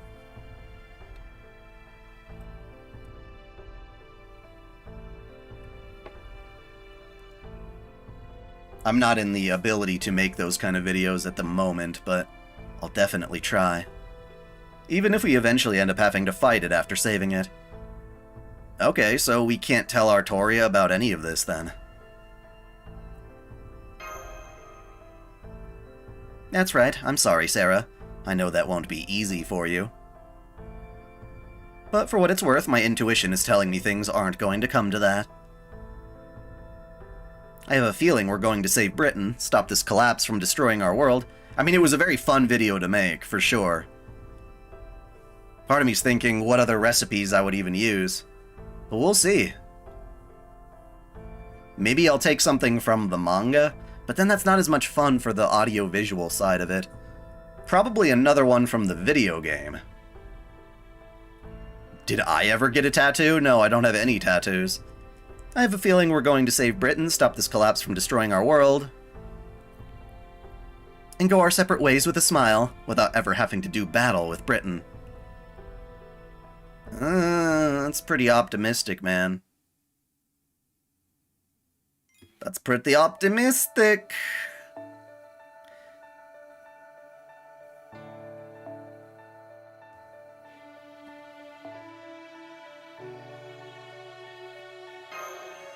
What do you think about people shipping Gudako with Karen?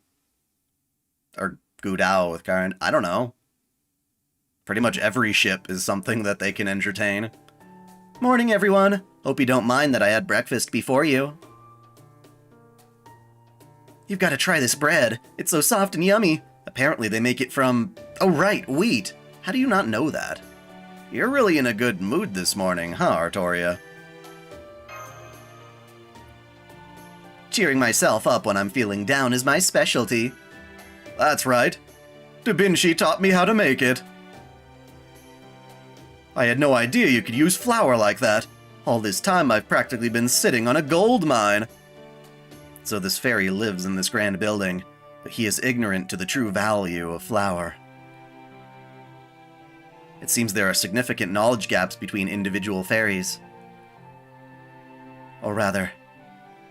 yep, there are basically two types of fairies. Those who only superficially copy human civilization, and those who are interested in its actual inner workings.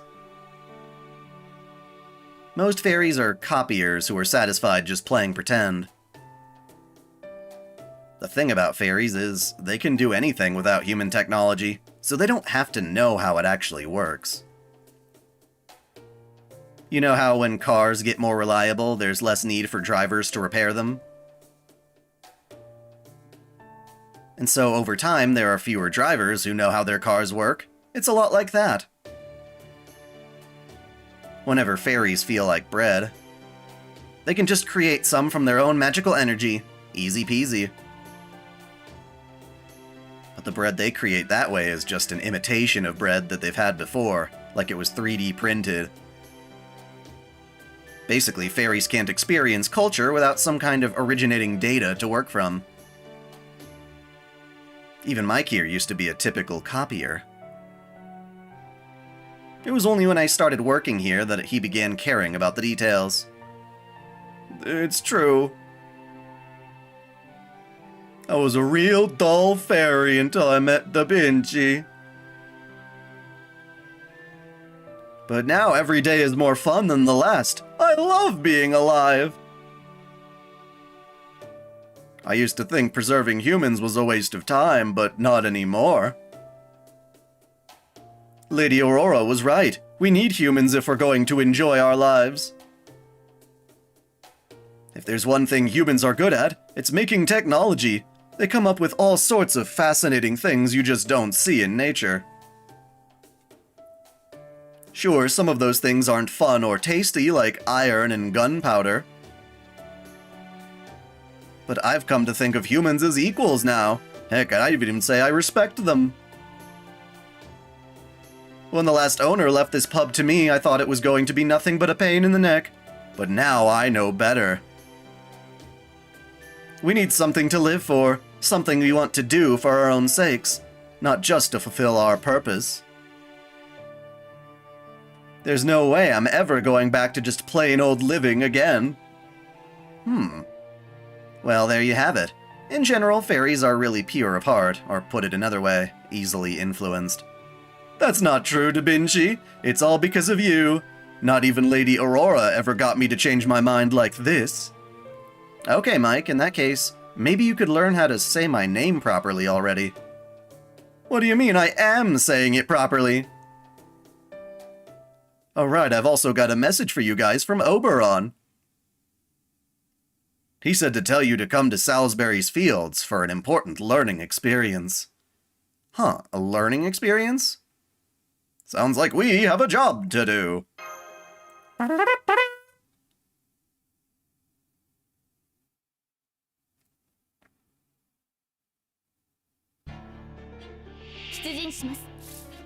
That's random.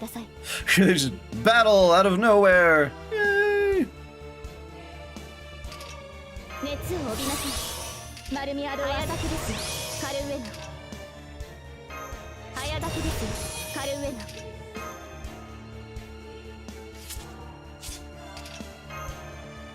Okay, so I want to try something. Let's swap you out for you. Let's try out that level 10 skill we all got.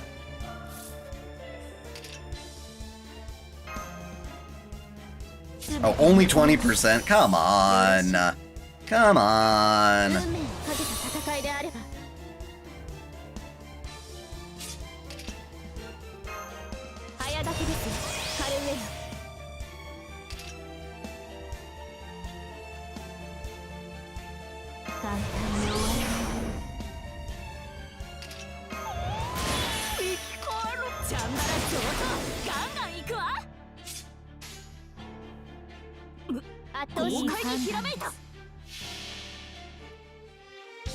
Kengo Bato!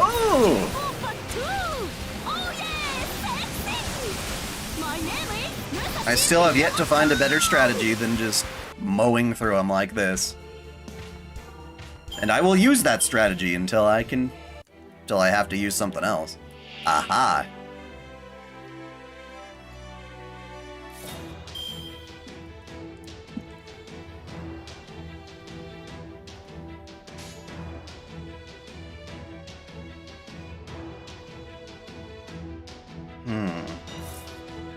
Alright, well if we kill it, then it is what it is. Random off-topic question, but do you think people... Oh, you already said that, sorry. That was an older comment.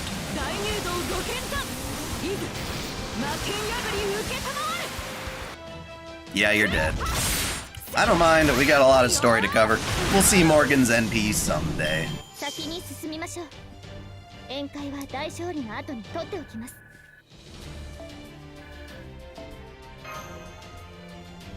So they've got Ayako Kawasumi coming to Anime Expo again. So that's how you're supposed to get rid of those pesky birds. I had no idea. You mean you didn't know how to kill them? I just kept asking them nicely if they would leave, but they wouldn't listen. Well, no, I wasn't gonna write the tier list. I was attempting to maybe do the tier list on a live stream, as you suggested. Fields are delicate things. At times they require bolder tactics. But I also understand and respect your kind inclination to not hurt the birds if you don't have to. So I suggest leaving a straw likeness of yourself in your field. It will help deter such behavior. Those aren't just crows, dude. This way the birds will mistake that likeness for you, and start by attacking that.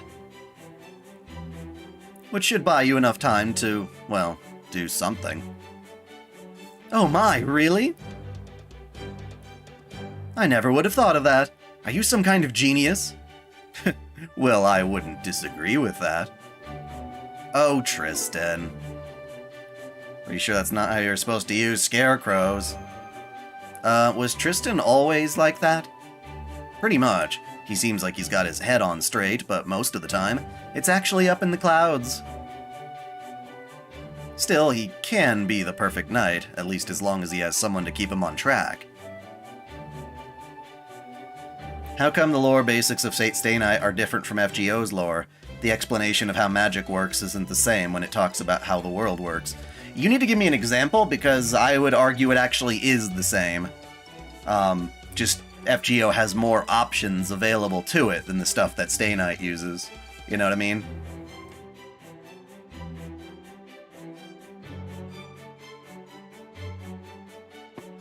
Right, the guy who made its name?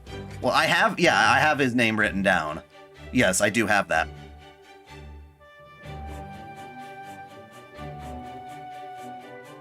They're very spacious.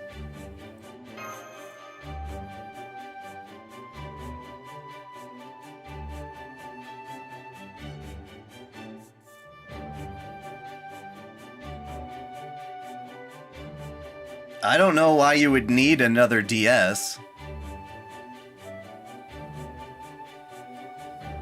I don't even own one DS. I used to. True, regardless of how they got there, the fields themselves are the genuine article.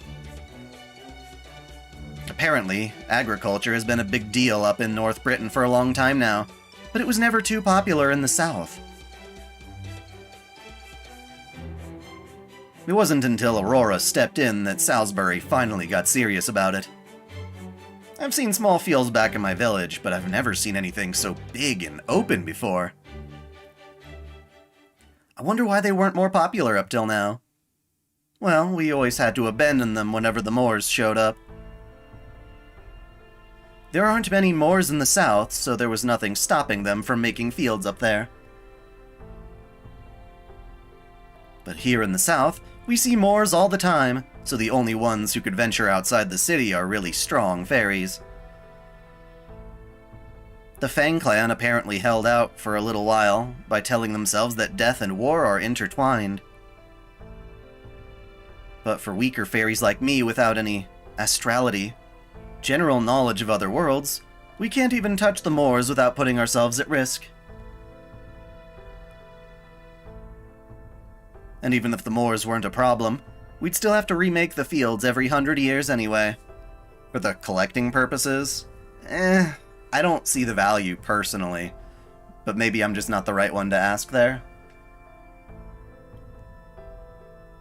You're talking about the calamities, aren't you? Are you scared of them too, even though you all live forever? Of course we are! The only fairies who can survive a calamity are the ones that are allowed to live in Camelot.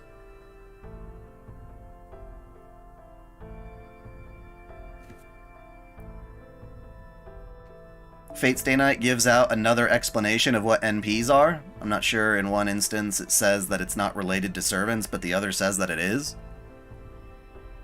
I guess it depends on what definition you're talking about. I don't remember anyone saying that noble phantasms weren't related to the servants. Of course they are. They're usually the embodiment of that heroic spirit's legend. That or literally an artifact they once carried in life that exists to this day. It can be one or the other.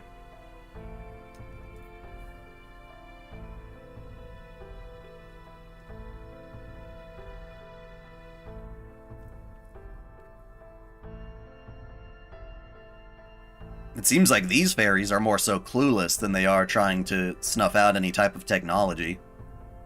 All the rest of us can do is suffer and disappear. There's not a fairy in all of Britain who doesn't fear the calamities. I'm not even sure how much longer Lady Aurora can hold on to her glow. Not after what happened in Norwich. Make no mistake, now that a calamity has come for Norwich, Salisbury has to be next. And when it does, not even Lady Aurora will survive. So why doesn't Lady Aurora run away to Camelot? She could, but none of the other fairies who live in Salisbury would be allowed to join her in there. So she said that if her citizens couldn't come to Camelot with her, then she wouldn't be going either. Fair enough. You can play Xenoblade 1 on the 3DS, but it's like the older version from the Wii. and Definitive Edition is like a million times better at this point. I'd still play the regular Wii version over the 3DS version. Of course, the High Queen didn't like that. So now Lady Aurora is also banned from Camelot. I see. So you also have grievances with the High Queen. You know, there have been anti-Queen movements popping up all around the country. If you want to protest her decisions, maybe you could join one of those. Huh? No, I'm not that upset about it. Besides, I can't even imagine defying her. I might be afraid of the calamities, but I'm even more afraid of the Queen's army. Yeah, she's a cute elf. I like it. Well, fairy elf thing. Fairies can have pointy elf ears, too. There's more to the Queen's power than just having enough magical energy to cover all of Britain, after all. She also has a troop of highly trained fairy soldiers as well as knights under her protection who command them. Tristan of the Bewitched Bow, Gawain of the Sun, and Lancelot, the Light of the Lake. As long as those three Tam Lin are around, nobody can hope to defy the Queen. Huh? Say what? I wonder if they're all so shocked. Or why they're all so shocked. Why is her eyes hidden? It's just like a thing they do to like make a character seem more generic or anonymous.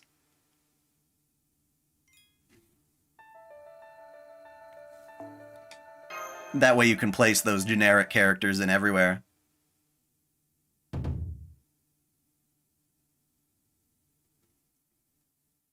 Emergency meeting, now! We need to talk about the three Tam Lin that have apparently been serving High Queen Morgan this whole time.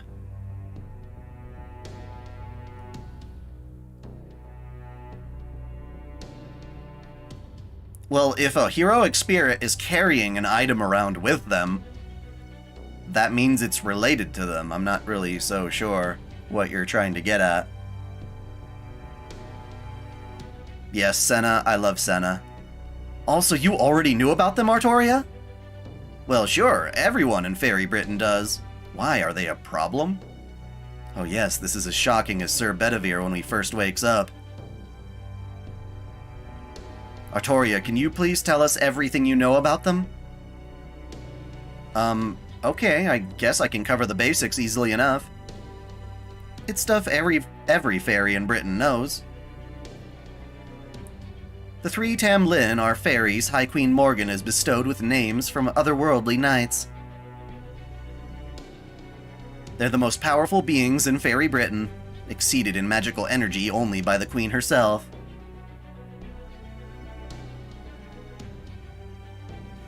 If they're a species of fairy, then that seems like what they're doing with Fate Grand Order here, you know?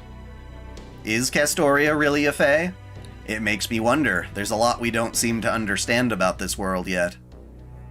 They're also impervious to Moors' corruption, so they're the ones who handle them whenever a group of Moors shows up.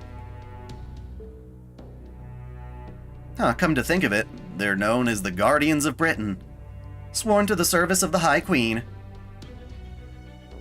The Knights of the Round Table. A fairy round table? Hey, no fair, I wanted to say that first. Why, do you all have some sort of attachment to the phrase round table or something? We are just talking about a circular table, right? Well, I don't see any way around it. We're just gonna have to tell her about what happened in proper human history. Artoria, our world also has a version of Morgan. Though in our case it was during the 5th century, about 1600 years ago. There was also a certain king who defeated her, thereby uniting Britain and ushering in an age of peace. Well, no one defeated Morgan. She was just, like, hiding in the shadows. She wasn't actually, like, Vortigern. Vortigern was still a dude, a separate dude, right? Unless you're trying to say that Morgan was Vortigern, that would be silly as hell. No. So, she's very much simplifying it, I guess. That king was known as Arthur, but her true name was Artoria Pendragon. Hey, that's my name. Quite a coincidence. It's not just a coincidence. You two are most likely the same person. What I'm about to say may shock you, but try not to freak out. In our world, you were Britain's great unifier, a king loved and respected by countless knights across the land. Would you rather have magic in real life or elf's race in real life? I feel like you'd think the two would come hand in hand, right? But, I don't know. If the elves came here and they didn't have any kind of magic, then they would just literally be people with ears. I guess maybe it would be cool to have people who could live that long.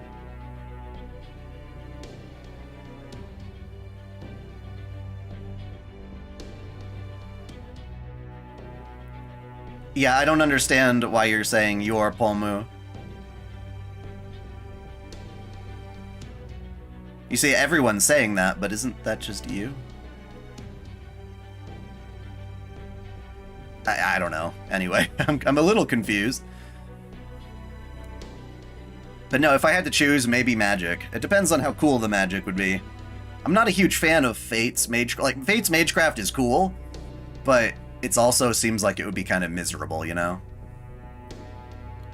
That's right, you were the ideal king, chosen by the Sword of Selection, and trained by Merlin himself. You did pretend to be a man during your reign, but aside from that, you were the picture of integrity. As King Arthur, you commanded many lords from all across Britain. Think of them as equivalent of Fairy Britain's 6 clans. And from those lords, you chose the finest knights to be your Knights of the Round Table, a group of warriors with no equal. In fact, full disclosure, Sir Tristan there is one of them. So from our perspective, knowing that the Knights of the Round Table serve Morgan here,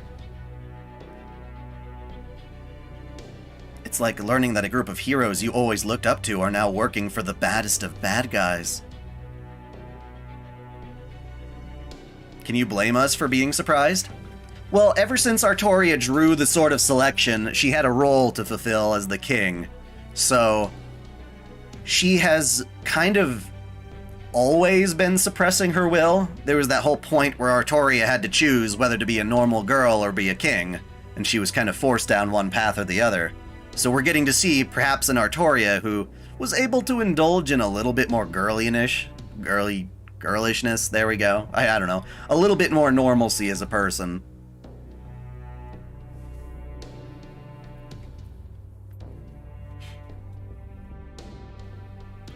Okay, maybe you read it incorrectly, but it said something about how people summon servants are trying to gain NPs. I don't know what that means.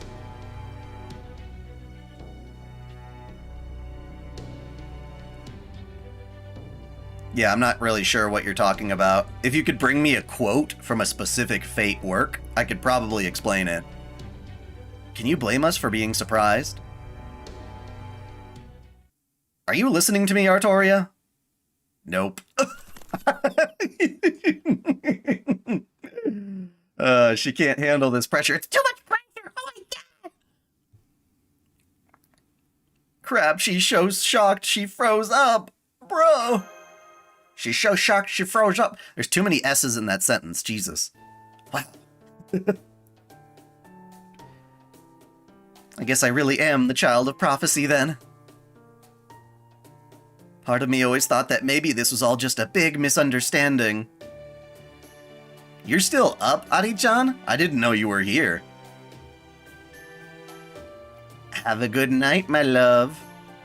But now I'm a little more willing to believe it. Elder Scrolls magic? I have no idea. I like Pyra, personally. I mean, Grandfather always said I was born at the same time as the Staff of Selection. Maybe I really can do this after all. In fact, maybe I'll take a page from this, Pendragon person's example, and save all of Britain, too. Plus, we even have a Knight of the Round Table here. You know, when I first heard you shared a name with that Tristan, I thought you must be a pretty bloodthirsty guy. But now I know you were actually a Knight of the Round Table yourself. That's so cool! Well, I'm certainly glad to hear you speak so highly of me. What do you mean bloodthirsty? Don't tell me the Tristan here is... She's said to be the cruelest, most short-tempered, and wantonly violent of all the fairy knights of the Round Table. Her nicknames are the Fairy Killer and Tristan of the Bloody Heel. They say she's killed almost 400,000 fairies in the 100 years since she was appointed a Tamlin. But you're nothing like her, Tristan. Seeing you fight beside Sarah is kind of like, well, watching a flower dancing in a storm. You always maintain your composure and strive to be gallant and do your best, no matter what the circumstances. There aren't many people like that in Fairy Britain. So the fact that you're putting up your trust in me, even though we're from wholly different worlds, is really encouraging. That's... Yes. Indeed, that is how I try to conduct myself. That said, I guess there really is more to being a Tamlin than just the title, huh? Hang on. You said that in your world... Tamlin Tristan was appointed 100 years ago? Long after Tristan from proper human history. So if this Tristan is the original, that would make the Tamlin an imitation. Have I ever been in a bad hotel? Yes, I have. I have definitely been in a bad hotel. When I was trying to stay at a convention once, we stayed at a place that was fairly nasty. I think it was a non-smoking room that still smelled of smoke and was dirty and gross. They wound up comping our room because it was just gross. It was like dead bugs in the AC unit and all that crap, so yeah. According to what Reen said, it is said that the Holy Grail in the land of Fuyuki and the many magi have fought each other here in the past. They had only one purpose, to obtain the noble phantasm called the Holy Grail. Reen calling it a noble phantasm is kind of a weird thing, I guess. The Holy Grail is what mages are after by doing a typical Holy Grail war, by summoning servants and all that jazz, but... calling the Holy Grail War a noble phantasm may have been Reen not really truly comprehending what it is. She was using the word noble phantasm as just kind of like a mystical artifact of sorts, I guess, more than specifically, because I don't think the Holy Grail itself is any one servant's actual noble phantasm. So yeah, that Reen is... her quote is a little misleading, I will agree with you.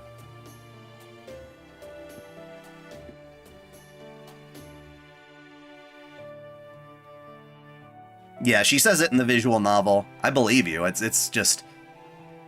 I'm taking that as Reen not being as knowledgeable as she wants to be.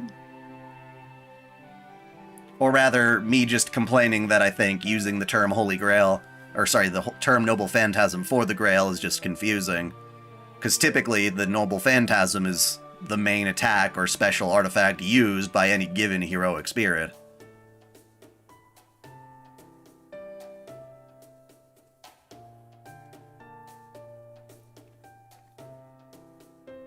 But that would mean, has Morgan known about proper human history for more than 100 years?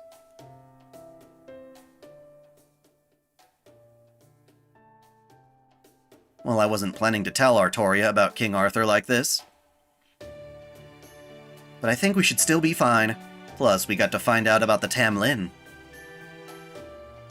Really, if we'd run into any of them without foreknowledge, I think I might have actually died from shock.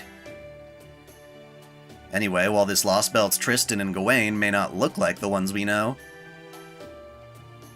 the fact that they share a name must mean that they have many of the same traits as well. So we can expect this Sir Tristan to use Failnaught, and Sir Lancelot to wield Erendite. For sure. Say, where is Tristan anyway?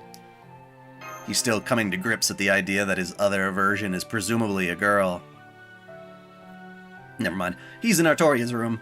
Said he had something he wanted to talk to her about.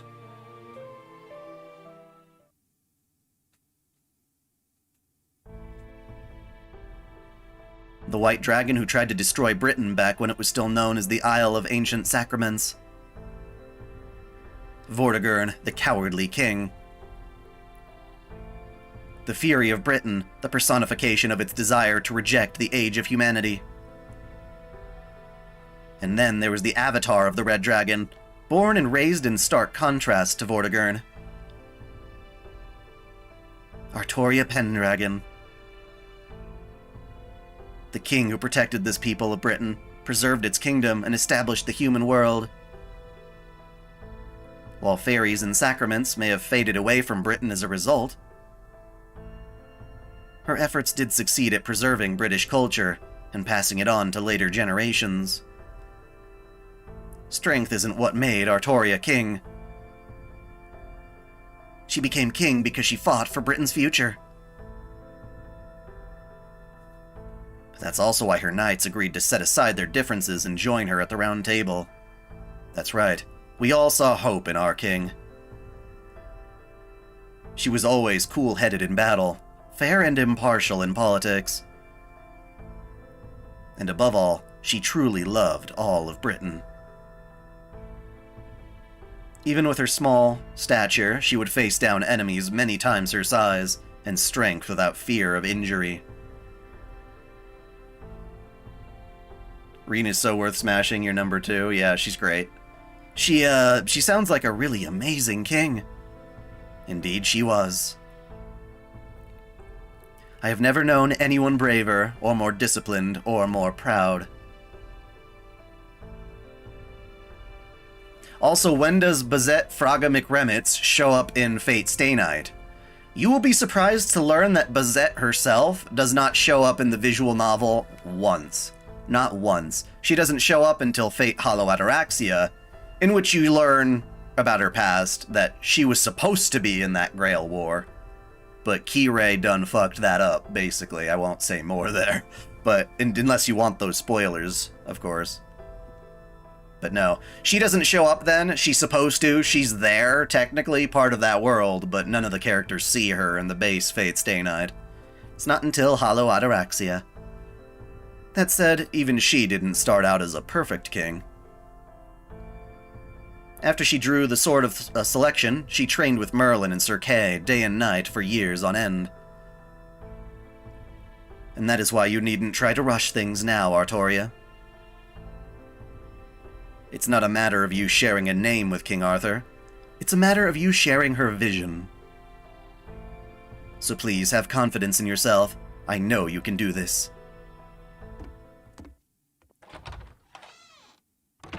King Arthur, a truly accomplished version of me from another world.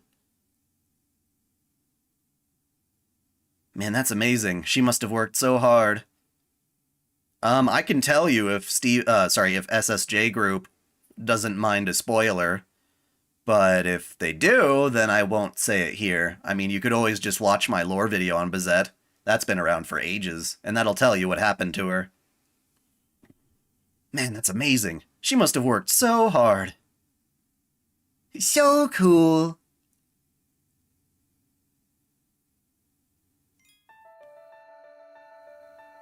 Yes, she's in Collide Liner.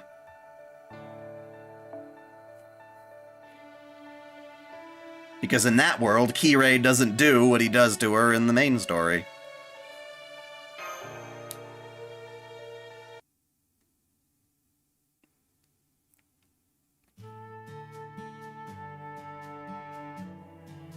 I mean, I think Christians are having more fun depicting Jesus in media than the Mohammed thing. That thing is like, that issue is way nastier. Well, I didn't order food from that hotel. We just used it to stay overnight while we were at the main convention hotel most of the time. But we didn't have a room in that specific hotel. I'm back. You should have seen me out there, Mike. I somehow managed to complete 3 tough Oberon quests all in a row. Oh wow, it sounds like you're getting kinda desperate. Why don't you have an apple water on the house? Thanks, Mike. That's so considerate of you. You're really getting the hang of this pub owner thing. Aw, cut it out, Da Vinci. It's all thanks to you, my perfect angel. First, we arbitrated a dispute between a wild fairy, a wind fairy, and an earth fairy, over who had the right of sunlight on a main road. You argue over sunlight? Then we had to run a safety check on all the mysterious items, which turned out to be a bunch of bouquets, that had been sent to the head of the Wind Clan. And finally, we had to subdue an out-of-control wind fairy who had been unlucky in love for the past 30 years and wanted to have a romance with a human. That's pretty rare. Surprisingly, none of this was at all easy, but that does make completing them all the more satisfying. I was a little nervous at first, but everything worked out great. Oh right, I almost forgot. You there, the human Sarah, was it? You've got a guest up in your room, and trust me, she's not the kind of fairy you want to keep waiting. Guest? To see Sarah? Huh?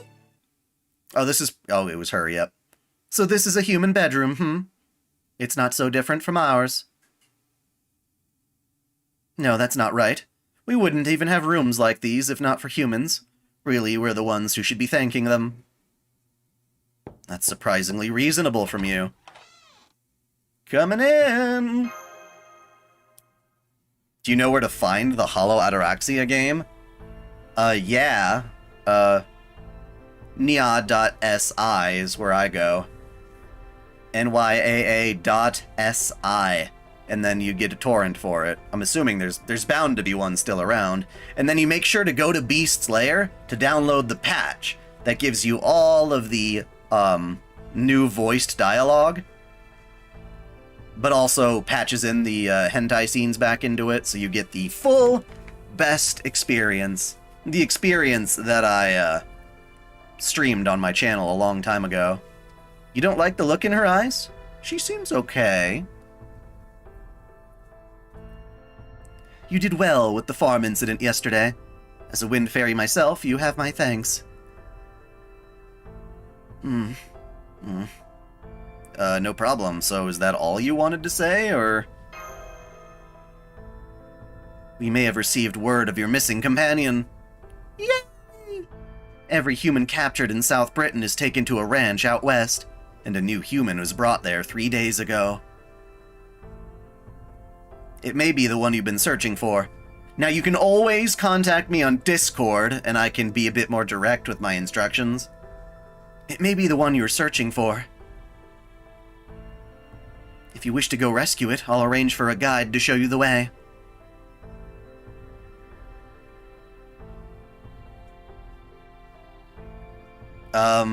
SSJ is trying to play the game for themselves, so I'm not going to spoil it in this stream right now, anyway. Tonight I'll have a few soldiers stationed outside Salisbury. You are to rendezvous with them and finish your rescue before the night is over. I also have a message for you from Lady Aurora. She said, I hope you find your friend there. Thanks, Coral! Oh, he said he didn't mind. I mean, there's nothing too fancy about it. I mean, the reason she's not around for the 5th Holy Grail War is because fucking Kirei ripped her arm off, stole her command spells, and that's why he's in possession of Lancer during Fate Stay Night. So, Bazette's sitting there on her deathbed, wanting to survive, but by the end of the 5th Grail War, the Grail kind of reached out to her desire to keep her alive, you know, her desire to live, and decided to keep her alive by creating this endless cycle that is everything that you experience in Hollow Ataraxia. So, she's sitting there stuck in limbo while everyone else is experiencing this weird, you know, endless Holy Grail War cycle thing. You'll understand when you play it, But then basically Karen, Kirei's daughter, finds Bazette and nurses her actual body back to health again, so she doesn't actually die. And then you guys break out of the endless loop, and Bazette, I believe, at least on Hollow Ataraxia, winds up staying at Shiro's house, because he's got so many frickin' bedrooms, it might as well be a hotel. Dawson, your favorite girl in history is Jeanne d'Arc? Oh, your favorite is, sorry.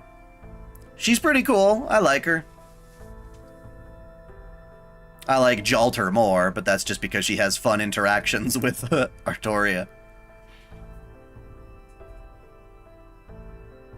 Is Angermanu an FGO? Yes, but not really critical to any part of the story. You can summon him from the friend point servants, and he's the rarest one of all, basically. So, and he sucks, so it's kind of like an Easter egg almost more than anything. Well, she's in limbo for the vast majority of Hollow Ataraxia. Well, when I say limbo, I mean this, like, endless loop of the Grail War that she never got to participate in. And then, but at the end of the day, she just is happy again. She's all good. Why does Castoria act like she never touched grass? But she does. She knows a lot of stuff. It's just different stuff than what we know. We seem ignorant to her. When are you going to put part 1 up? Probably right after I finish this stream tonight. I'll do kind of like a swapping alternation thing. Finish one, put the previous one. Finish one, put the previous one. Don't thank me, thank Lady Aurora. Now, if you'll excuse me, I have to return to my post.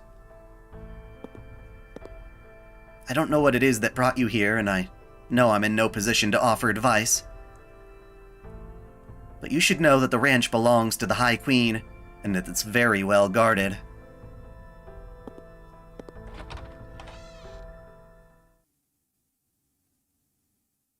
So that's the scoop. Wow. They said it'd take 2 or 3 days. I didn't expect them to actually come through that fast. Impressive. So this human was brought in 3 days ago, huh? Then we don't have a moment to waste. I don't know what kind of facility this ranch is, but now is not the time for cowardice. I agree. Oberon might not be back yet, but seeing as we have a guide, I'm sure he'd be fine with it. So what are you going to do, Artoria? The next live stream? Probably tomorrow. I plan to stream this until it's done. This matter really only concerns us, so we'd understand if you'd rather stay behind. I'd be glad to help. Plus, I'm dying to find out what the real Mashu is like, since I inadvertently used her name for a while. And besides, I'm feeling a lot more confident after these last few days. Be it infiltration, lockpicking, or brewing sleep potions, I'm sure I can handle it just fine with my Merlin Magecraft. Guess you'll have to tell me more about this Merlin Magecraft later, though. Do I have Angermanu? I do. I think I got one of him over the years. It would seem those soldiers there are our guides. This is quite a surprise. I thought these soldiers would be fairies, not humans. Oh yeah, most of Salisbury's soldiers actually are human.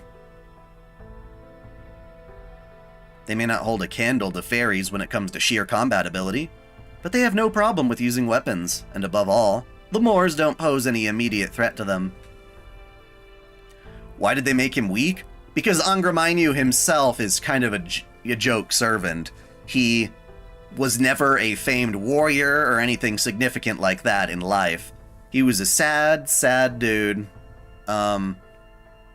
who was just a human that his Zoroastrian cult decided to, like, carve all sorts of horrors and curses into him so he could be the scapegoat for all of humanity's evil, basically. So he's the concept of evil, but he himself as a servant doesn't really have any strength. He wasn't a proud or powerful warrior by any means. So when he was summoned by the Grail, he just got his ass kicked.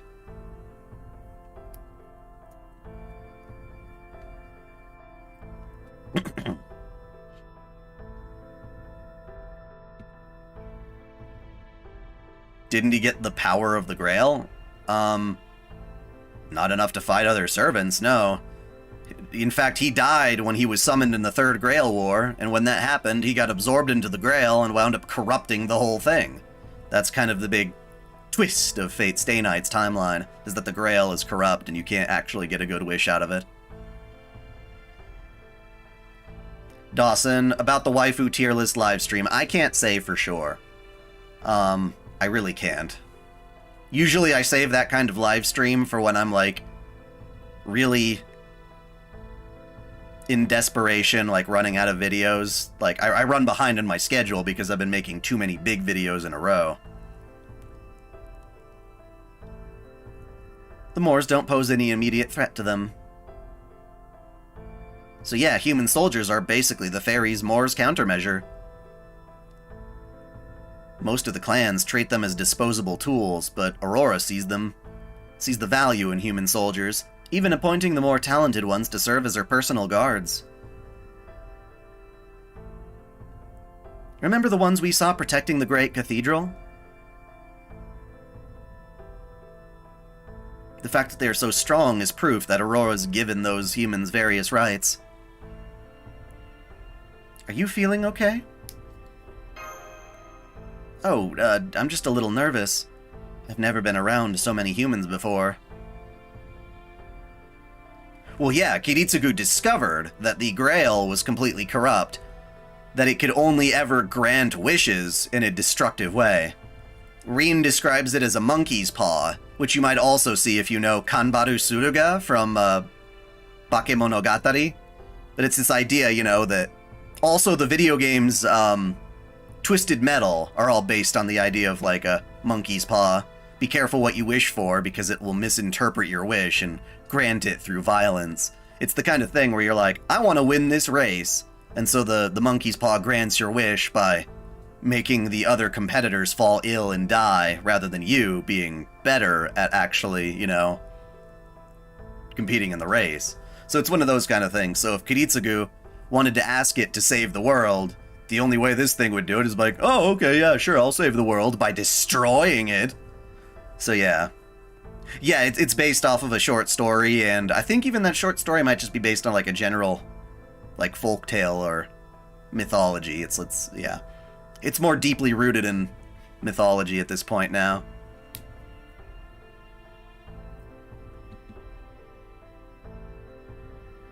It doesn't make sense, does it? I mean, I'm obviously fine with you. Quiet, they've noticed us too. Hey, you there! The suspicious-looking ones. You the outsiders Coral told us about? I can't believe you actually showed up. Ugh, why now of all times? This is exactly the sort of pain in the ass I don't need. Oh well, if this is what Lady Aurora wants, then fine. Follow us. We'll show you the way to the ranch. Be warned, it's a 2-hour walk, so you'd better have everything ready before we get going, do you? Yep, thank you. Thank you, thank you. Man, you guys are dressed in the weirdest clothes I've ever seen. Lady Aurora sure does love her novelties, doesn't she?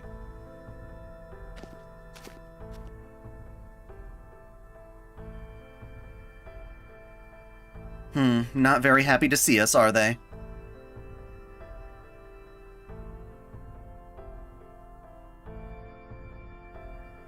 Well, according to fate, that is the actual Angra Mainyu.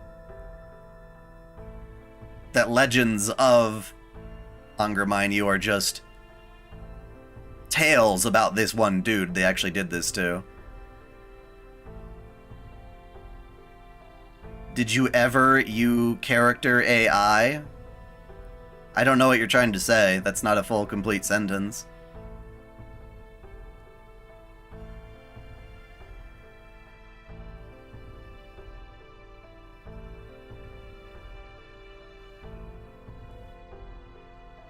Even so, that doesn't change the fact that they're helping us. We should be grateful for them for that. To them for that. Come on, Sarah. I'm afraid we won't be able to talk for a while. But at least that should help us make good time.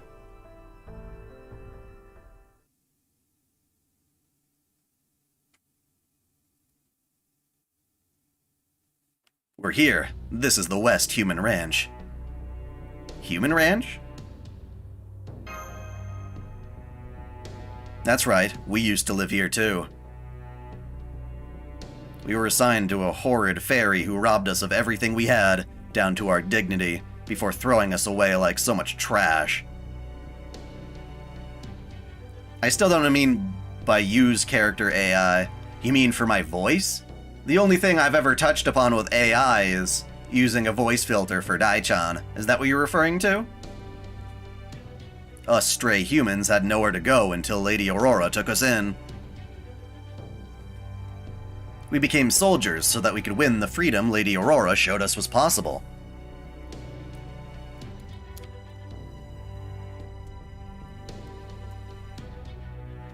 You know, I have an idea. If you wanted, I could test the voice thing. See how that works. Give me just a second.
Down.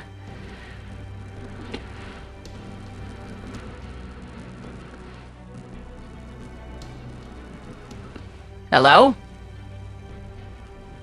Doesn't sound right.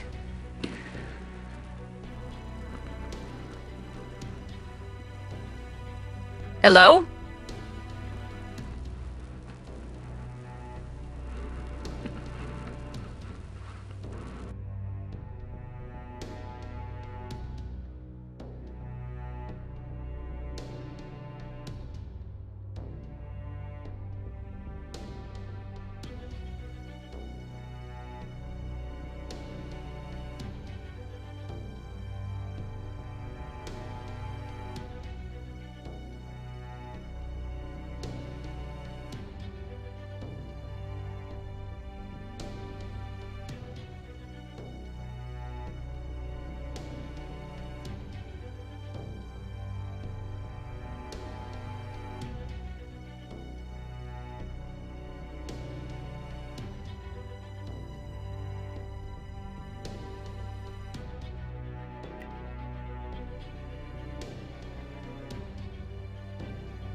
Can you hear me now?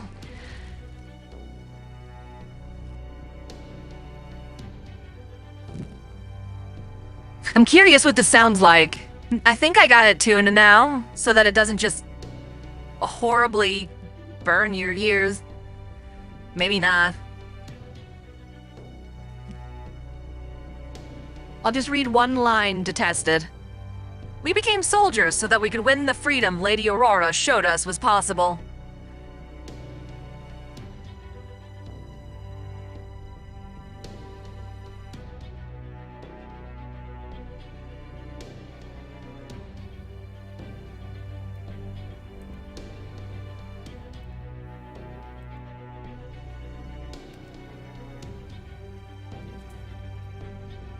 See, the thing is, that's the AI running as live mode, and it's usually a hell of a lot better when I actually, what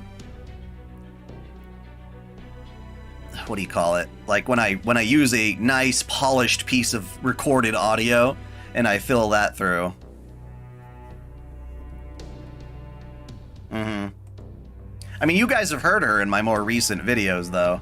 So the live version I never really thought was all that feasible, at least not yet, but yeah.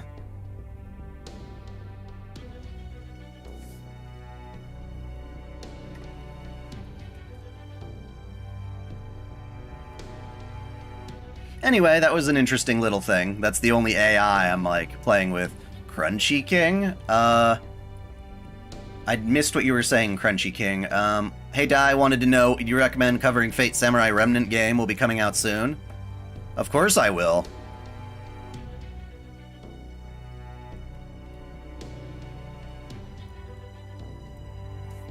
Well, like I said, that AI is not something I'm using for, like, an actual video. I'm using the AI. And, for standalone videos, but not live like this.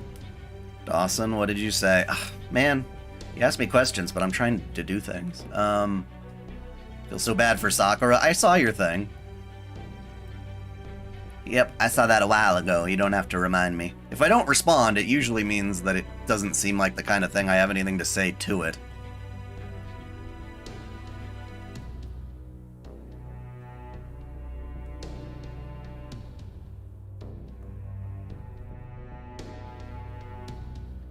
Yes, of course I rolled for Morgan. I got one of her using all my frickin' Saint Courts. I had like 700 of the damn things. I only got one of her and like an astronomical amount of Barghest. We support overthrowing the Queen, too. But we're nothing like the trendy rebel army who's been counting on the so-called Child of Prophecy to bail them out. Rebel army. I've heard them mentioned before. Does that mean there's an anti-Queen movement outside of Salisbury, too?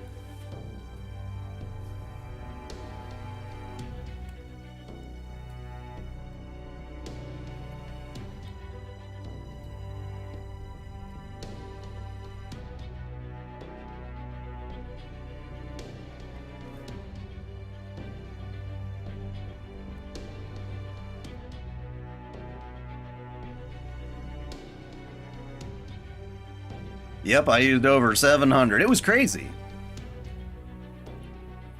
'Twas crazy.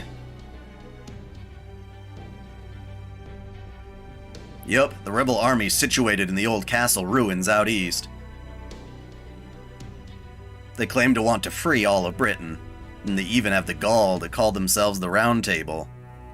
And also, what I was going to say too is that some of the really good voice AIs that you see, like the Trump and Obama things, those are text-to-speech algorithms. But I can't really do that. I want a voice AI that matches my performance and masks it. But yeah.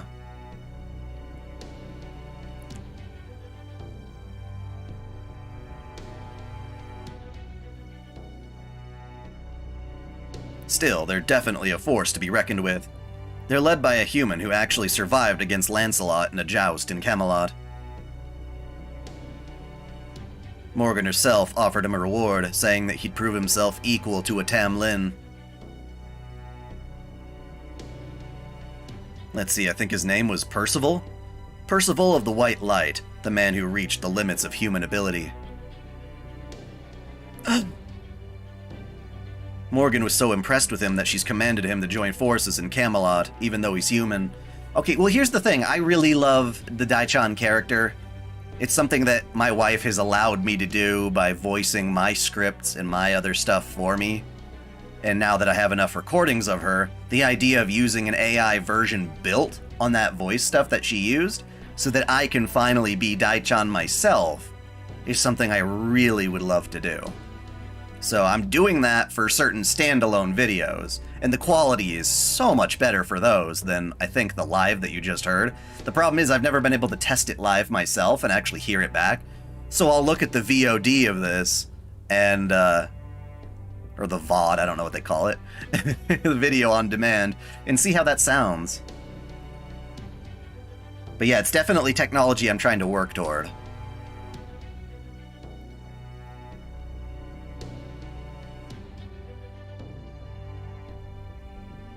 Part of me thinks I should even try to make like the robotic voice of it part of the main thing. What the hell?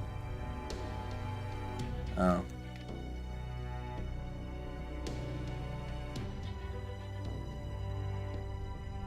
But instead he refused her command and formed the rebel army. It's enough. It's too dangerous to stay here any longer. If anyone sees us here, Lady Aurora's the one who will pay the price. Let's just ditch these backwater fairies and head back to Salisbury already. I take it that means you guys were only here to show us the way? And that sneaking into the ranch and looking for our companion is entirely our job? You're damn right it is. Hell, you should be thanking us just for taking you this far. The Wind Clan might be good at everything, but they don't have the right temperament for combat. If Morgan ever thinks they're rebelling against her, Lady Aurora's as good as dead, along with all of Salisbury. Even knowing all that, Lady Aurora still asked us to help you. So you listen to me. Whatever you do, don't you dare mention Salisbury if you get caught. I always thought it would be funny if I made... And I'm not entirely sure if I would do this, or it's like I'm trying to be dai-chan, period. But if I wanted to own the fact that she sounds kind of robotic, I could always make like another variation of dai-chan that's just called like d.ai-chan, you know? Because it's already got AI in there. I'm like, that's cute.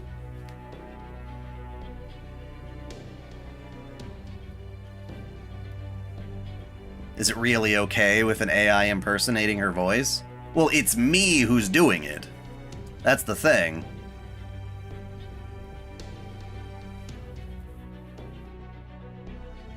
Well, yeah, you're not supposed to make AI voice clones of people you don't have the rights to or the permissions for. That would be messed up. But no, this is done completely with Ari-chan's approval.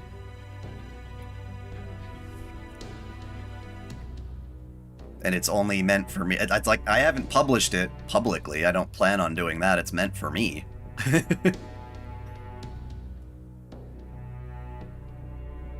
Got that? You better not bite the hand that fed you. Not if you lot have any pride at all in being human. The Trump AI stuff is, well, all the presidents in general are just freaking hilarious. Let's discuss our next move. I just finished analyzing the ranch's interior structure. From what I can tell, these are 6 big factories in the middle of the complex, and about 30 smaller ones. I didn't sense any heat sources in the big factories, so those are probably shut down now. I mean, it's crazy. Part of me wishes, you know, if I sounded more like a girl, I could just play a girl character. But that's not true, and it wouldn't satisfy me. It wouldn't sound like what I want to sound like. Why is her name Aurora? Because of terrible localization, that's why. Apparently Nasu, and I guess it's Nasu, was telling Aniplex that they need to go with Aurora because that's how he Romanized it. And you can get that sound when you do... Basically, it's Artoria. Artoria. Artoria. And so, Japan, you know, they don't use the L sounds. So, yeah, they don't use L sounds. So, when it comes to translating it back into English, sometimes they substitute it in, so they don't know. They also don't have the TH sound, like the. So that's where you get things like Aerith versus Eris. So they went for Artoria, and that's how the Japanese say it. Artoria, Artoria. But when you say it really fast, Artoria, and you try to put that into English, they're like, oh yeah, that must be Altria. And then they stuck to it, they chose it, and they stuck with it, even though pretty much any other actual, like, US localizer, for once, is actually doing their jobs right, and they're like, that doesn't make sense. Because the reason you call her Artoria is because of Artorius, Arthur's name. So, yeah. That's why I ignore it and just say Artoria anyway, because that's really what it's meant to be.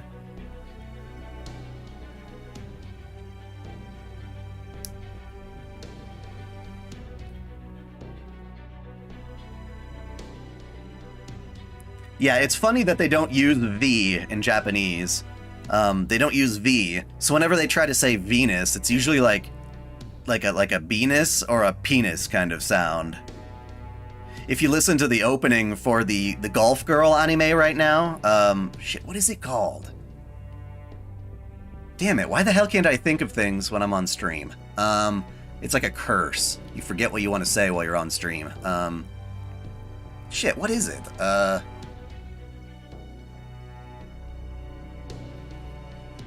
I gotta look this up, I'm so pissed.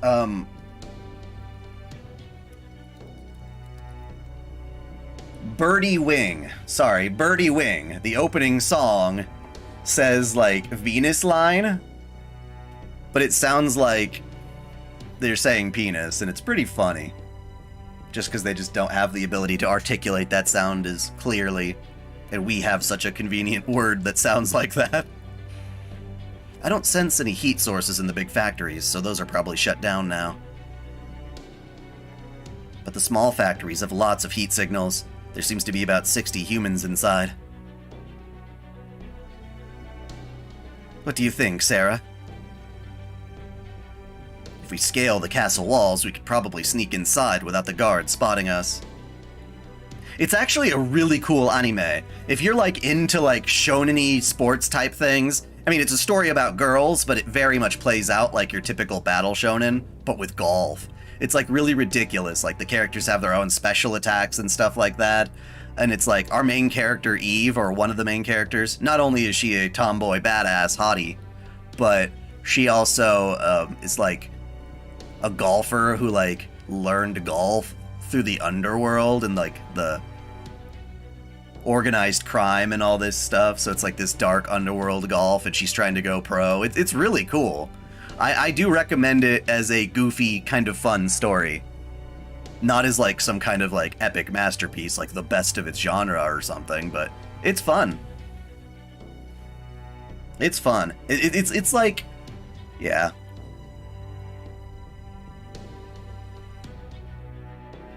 Birdie Wing. They're in the second half of the first season right now. Are you mad about something? Oh, no, not at all. I was just concentrating on seeing what things are like inside. Now let's forget about those whiners who ran off on us and focus on finding Mashu. Evil blue-haired guy did some bad things to Sakura. You mean his brother? It's her brother, Shinji, or adoptive brother. Have you ever watched Saint Seiya? No, I haven't. I know a lot about it.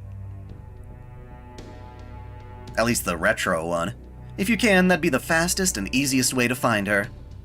It's hard to tell. Maybe not. Maybe. And there are probably too many crossed lines to say for sure. Honestly, I'm feeling the same thing. There are just way too many contracts going around Fairy Britain. Maybe whenever a fairy takes possession of a human, they form a bond that's similar to a servant contract. If I'm right about that, the only way we'll know whether Mashu is here is if we see for ourselves. I don't know if we can count this as a Lily version of Artoria. I guess maybe, kind of? I mean, she's just, yeah, she's younger. I guess that's technically what it means, but yeah. I used to see Saint Seiya in, like, the old, like, anime previews and stuff, so I know the music, I know the animation, I know, like, the character designs and stuff, but I don't know really anything about the story. Tristan, do you think you can carry Sarah and Artoria up the castle wall? Oh, don't worry about me. I'll get up there with my roller skates. Of course, it will be the quietest and most graceful liar work you'll ever see. Both of you over here, please. Then I'll lead the way. The western wall is the most lightly guarded right now, so let's go in from there. Never forget that Shinji is still such a wretched piece of crap in all three of the routes. I don't know why he got so much mercy in Unlimited Blade Works. If it's still kind of popular, I don't know, man. I mean, it's iconic. Kind of like in the way that Sailor Moon is. It looks like a town on the inside, too. It's just like a town. Artoria, I assume those larger factories you spoke of earlier are those complexes, and the small ones are their homes? That's right. Humans kept at ranches like these are shipped out with their creativity intact. So they should be confined in houses rather than pens. Just ignore the large factories. We won't find Mashu there. It's not birthing season yet, so there shouldn't be anything inside them. Ooh, woo, did you just say birthing season? Doesn't that sound like a fun concept when you're not a slave? Yikes.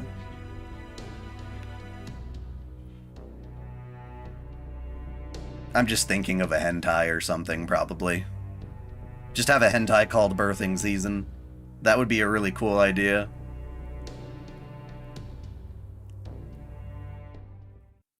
Ah! Artoria! Behind you! A surveillance familiar? It must have been disguised as a street lamp. What the fuck? I guess magic can do anything, huh? If you watch Hell's Paradise, you will watch Oshinoko. I mean,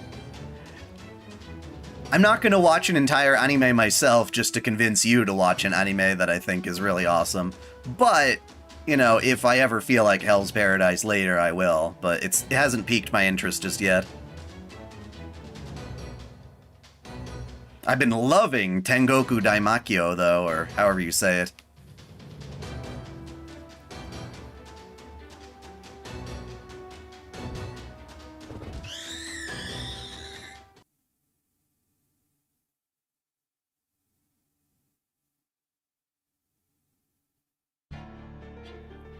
Kanenshiро. 奉仕の時間だ。 99 of them? Okay, so I'm pretty sure we just have to hang around here for a little while then. Wait a second. Did I really choose Ryder Artoria? God damn it. Whatever. I'm gonna swap you for your sister. Your twisted sister. 簡単に終わり手に入るように早だけですカルメナ早だけですカルメナ早だけですカルメナ腰が違うのです2.1流夏のせいってね兵法無尽お見せしましょうヒュー Sakura would be sad if he died. Well, I also feel like nobody wanted to kill Shinji. They didn't think that that was the right way to deal with the problem. So when Rin had a chance to save him, that was probably like her being more human and compassionate, you know what I mean? Heavenly Delusion, there we go. Dude, yeah, Heavenly Delusion is definitely my pick for anime of the season.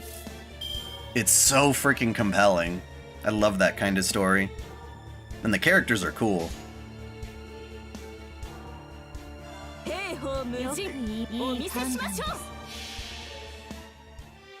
Well, no, someone was talking about the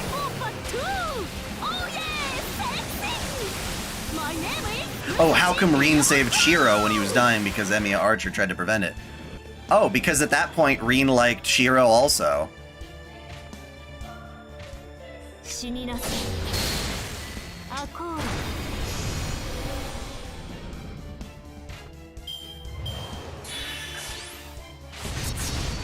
Both Rin and Sakura saw Shiro doing the high jump at the exact same time, and they both fell in love. More or less, or she had a crush on him at least, or was interested in him. Alright, let's finally see Roadless Camelot. 展開しましょう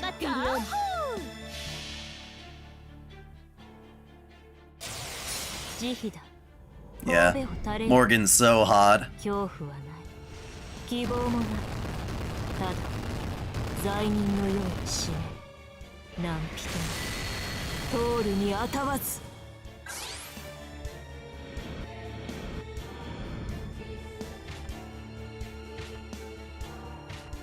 そこです I need a Shiro. I'm holding out for a Shiro till the end of the night.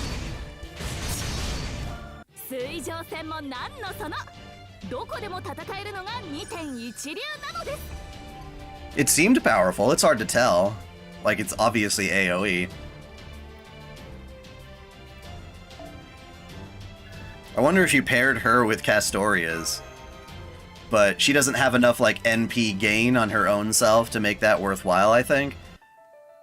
What does notes say? What?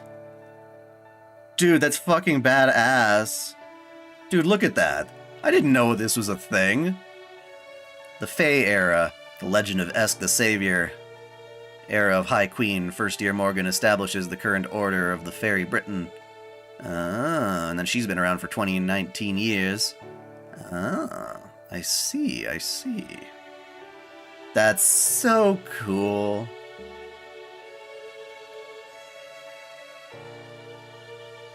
Oh, Mulan? That would be a cool servant idea, yeah. I'd like that.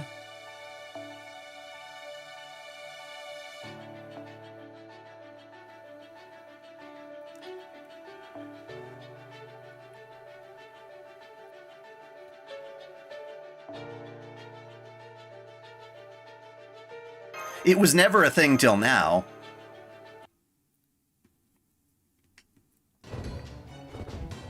Damn it, they just keep coming. There must be a fairy close by, making more of them or something. Can you find them, Sarah? I'd do it myself, but I've got my hands full with these familiars.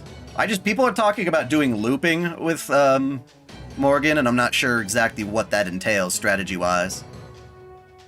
Like, obviously I know how to get Musashi to battery or to loop, because she herself has her own NP gain buff on her for her arts cards. And the Artoria casters can buff that arts card effectiveness too. I'm on it. Who's doing it? There's something hiding in that building's shadow. You're correct. There's no sound at all coming from there. I suppose they've been hidden themselves perfectly.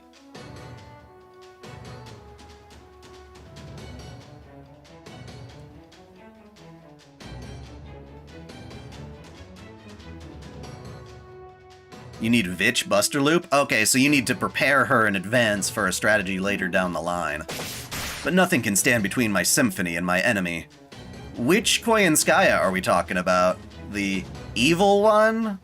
Or the good one? How do you like your midsection cut into quarters? You. What are you people? Whatever you just did was neither human nor fairy. You're obviously not Moors, and you're not with the Round Table Army. Are you the child of prophecy, then?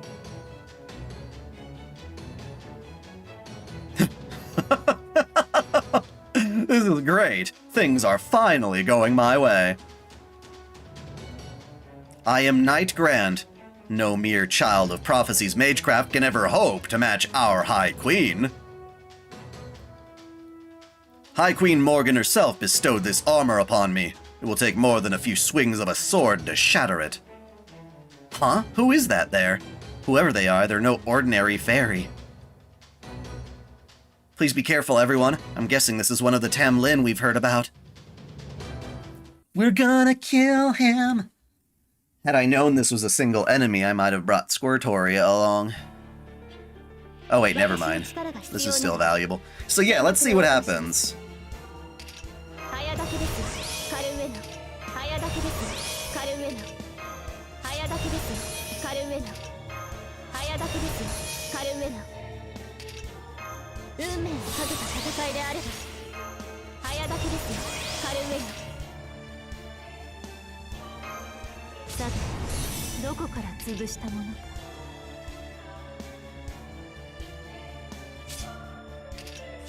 I mean, Roadless Camelot is a buster, so probably not the best.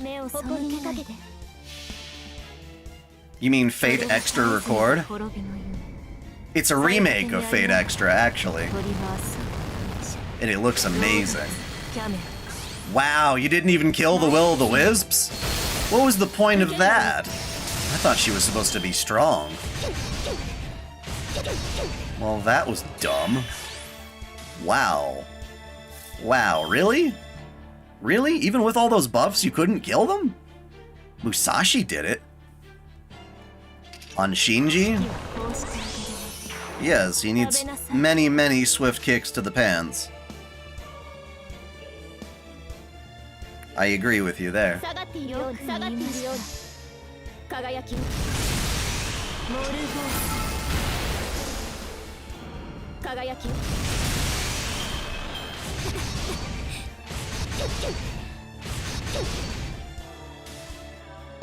What exactly does your Noble Phantasm do? They say she's hard-hitting, but that didn't do a lot. Apply special attack, Round Table Knights of Faith. So you're good when you're hurting your own people. For yourself, deal heavy special attack damage to all enemies with human attribute, which you're not, and special attack damage to enemies with overcharge. Well, not here. And inflict curse on all enemies. Increase NP charge by one level when using NP. For all allies. Okay, whatever. It's definitely not what I thought it was gonna be, you know?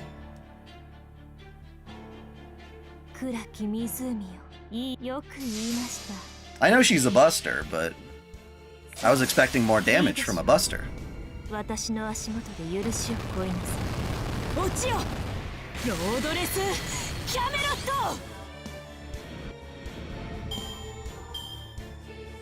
Oh, Heaven's Delusion. Or Heavenly Delusion. Heavenly Delusion, that's what it's called. It's pretty good.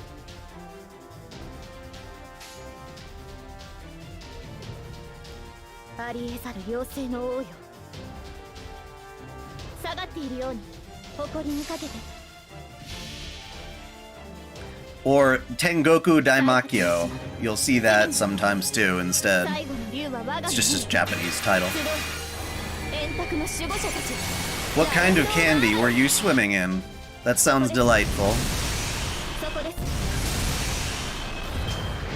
Hey! Don't take away my NP, you ass clown.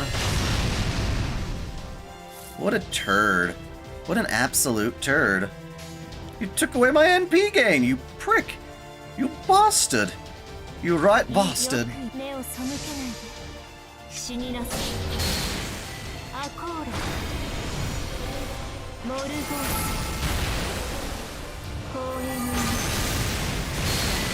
You're swimming in gummy bears, huh? Bruh,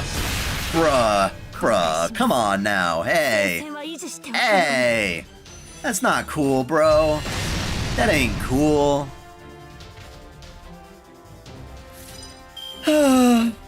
What a pain in the ass.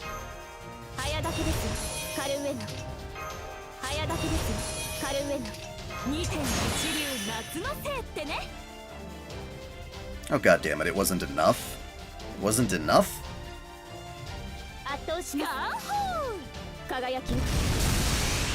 I too wish Ushi Wakamatsu was more viable. You gutsy piece of shit. And you're an annoying horseman. You're a bad horseman. Nobody likes you. Everyone hates you.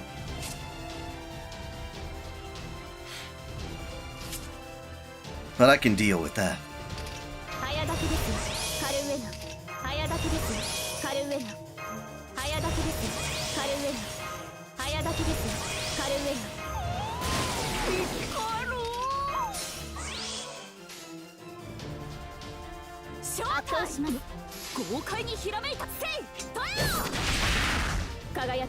Ooh, she's hot in Melty Blood, but she's hotter in this game.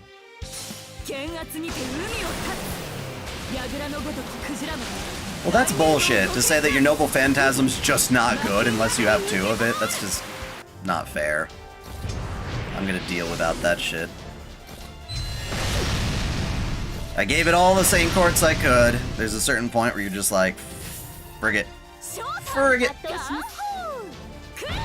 Nothing can be done. What? You had 2 layers of guts, you asshole. Oh, you pissing me off now, buddy. You're pissing me off now, buddy.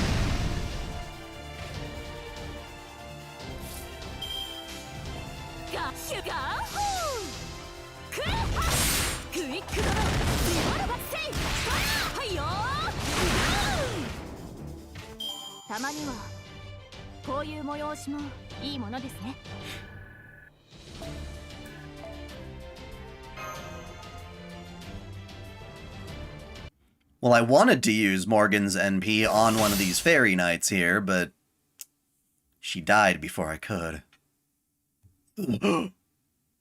That's right, you bleed, buddy. I can't believe it. A knight of Camelot falling to such insignificant whelps. He's not moving anymore. Anyone want to go in for the double tap? It's the only way to be sure.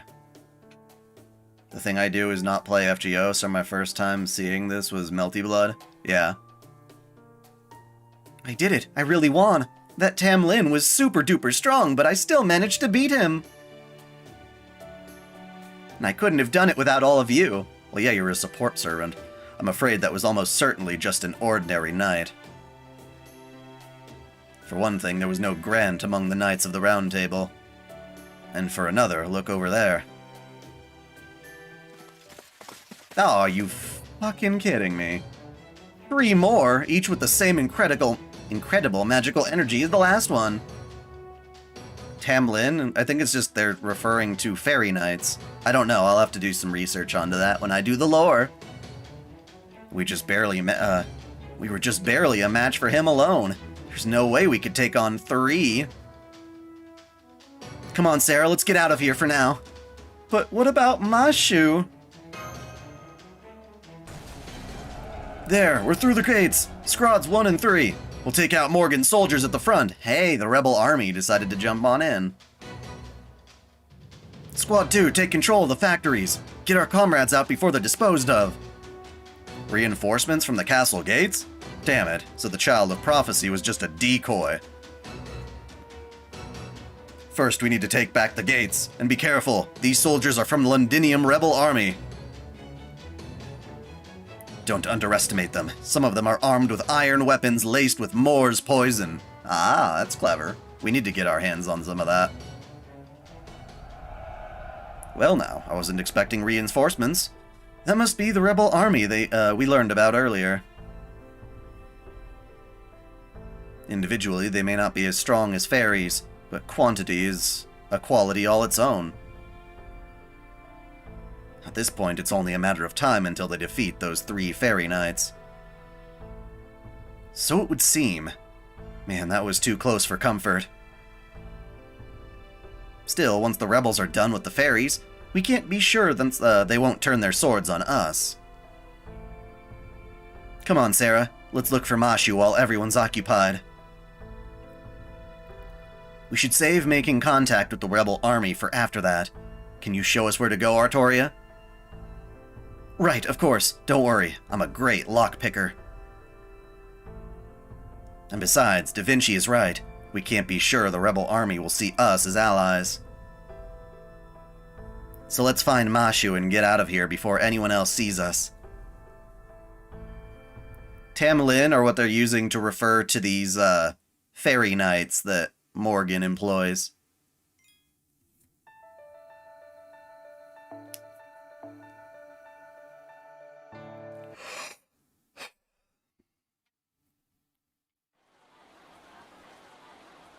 The master of picking locks. That's funny. Well, damn. I should have figured the locks on the Queen's own facilities would be really tough nuts to crack. True, the Round Table Army did manage to open the other 29 houses in the time it took us to open one. I can't even claim credit for this one, though, since the Round Table Army ended up opening it, too.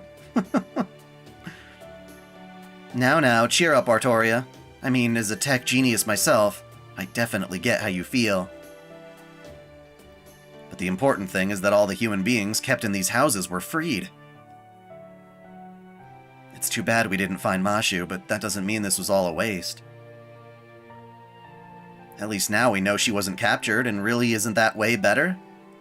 Yeah, you're right. Wherever Mashu is, I'm sure she's okay.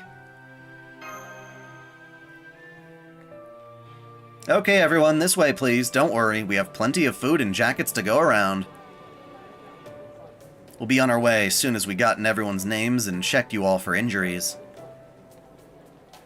Also, if anyone knows about any other humans being kept here, please let us know.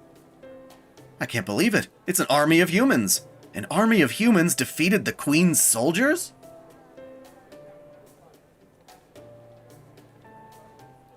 Yes, I would like Shiki and Melty Blood as well. Then the rumors of the Round Table Army were true. We don't have to do what they say anymore. We can go outside now? Really? But the knights said the outside was so dangerous that humans would die instantly, and that we should stay here and study until we grow up. 2 years. 2 years since I last got to go outside. I have to hurry back to Gloucester. I got separated from someone there. Someone I care about deeply. Oh, that's a girl. That poor child. I only hope she was able to get by without me. I must say, I'm very impressed by this Round Table Army's leadership. They even took the knights they defeated into custody, sparing their lives instead of killing them. They're a properly disciplined army, not a lawless mob of killers. So it was Percival, the strongest of all human knights, who formed the Round Table Army. How this gladdens me. While I'm sure he isn't the same Sir Percival I knew, this other one is certainly doing his namesake proud. Oh, it's you guys. Thanks for your assistance earlier. It was a big help. We've been investigating this ranch closely for the past few months, so we knew its security would be the lightest today, but we definitely didn't know we wouldn't be the only ones making a move. I was especially surprised to see just 4 of you manage to take out one of Morgan's knights. We were prepared to lose up to 20% of our soldiers, but thanks to you guys, we got off with no more than a handful of casualties. So which city's rebel army are you from? I don't think I've seen you around the south before. Are you from the north, then? I'd heard there was some trouble up in Sheffield. Maybe that's where you're from? Artoria? I'm sorry, are you people really... Oh, I see. I forget that we're still the only ones who don't distinguish between fairies and humans in our head counts. Sorry if I offended you when I counted all 4 of you the same. No, that's quite alright. Is everyone in the Round Table Army like you? I don't know about that. We all have our own goals, and our own ways of thinking. But one thing we all have in common is our faith in our commander. We all agree that Percival's ideas are worth fighting for. Ideals. He's always talking about how the Child of Prophecy will appear one day, and how he wants to assemble as many like-minded allies as he can in the meantime. He says that way, when the Child of Prophecy finally does appear, there will be a firm anti-queen foundation in their place to help some of the heavy burden off her shoulders. Well, that's nice. But enough yammering from me. It looks like they're done with roll call, so we're going to start escorting these people to Londinium. Want to come with us? We're always looking for some more strong warriors like yourselves. I'm sorry, but we have to pass for now. That's right. We really appreciate the invitation, but we're actually trying to find a missing person right now. Gotcha. Well, that's too bad, but I understand. You all take care then. Hope you're able to find this missing person of yours soon. I guess that's that then. But you made the right call, Sarah. Honestly, I'm impressed you were able to turn him down. Well, I could tell Artoria wasn't too keen on it, so... Well, I would like to learn more about this Round Table army. Finding Mashu first absolutely comes first. They're just recycling assets, Ezra. I think that's what's really going on. Use the Round Table, like, they'll use all the soldier types they've used before. They're like, it's all armor, even though it's not. It's just not the right time to join forces with them yet. Exactly. I knew one of the original Knights of the Round Table would understand. You're a real gentleman's gentleman. Until you're murdering innocent kids in Camelot. Well, I am Tristan, Child of Sadness, not a knight of, who lives and dies on chivalry alone. That said, if Sir Bedivere were here too, I may have been forced to make a difficult decision.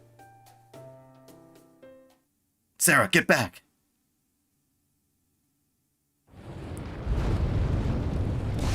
It's on fire! Oh no! Am I gonna watch Gleipnir? Maybe eventually. Hey, I've got a lot of you. So, you attacked when security was at its lightest, huh? Devious of you, I'll give you that. But it won't win you the day. That's exactly the pathetic sort of conviction I expect from humans. If you thieves are going to scuttle around in the shadows, you can't complain if you end up crushed under someone's boot. What's going on with this magical energy signal? I can't even get a reading on it. Ugh. Is that knight keeping those creatures tied up in chains? Squad 2, Squad 3, are you all right? Damn it, how many soldiers did we just lose? Are we the only ones who survived? That wall of flame, it can't be. Hey, Bargy Barg. So, a few yet live. Oh, excuse me, got a tickled throat.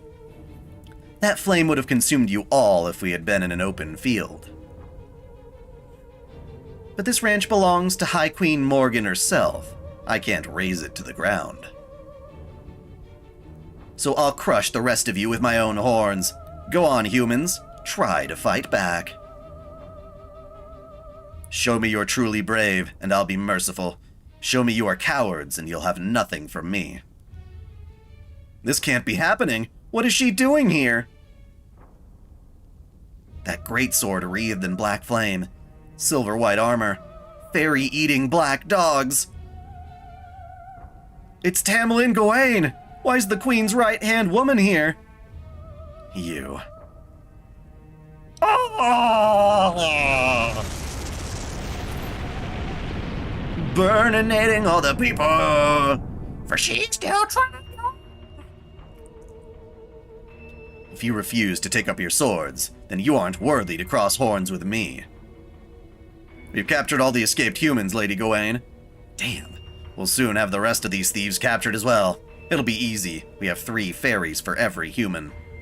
No need for that. They're my quarry. I'll handle this myself. I felt the same power from Gawain in the Holy City. You too, huh? I thought you'd be different from the other humans, but it seems I was wrong.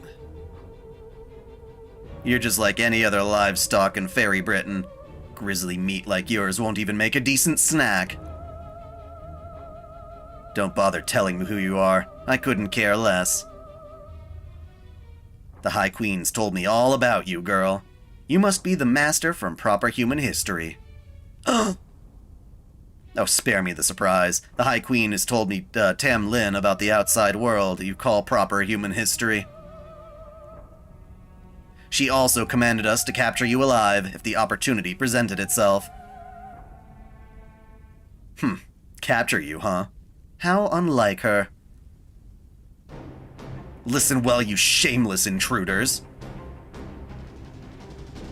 You uppity primates have a lot of nerve barging into Fairy Britain like you own it.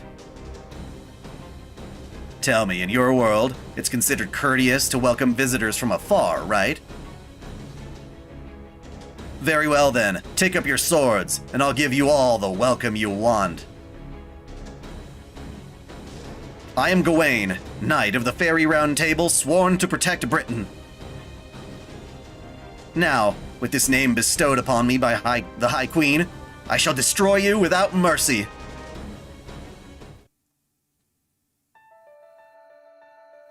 You don't like Barghest?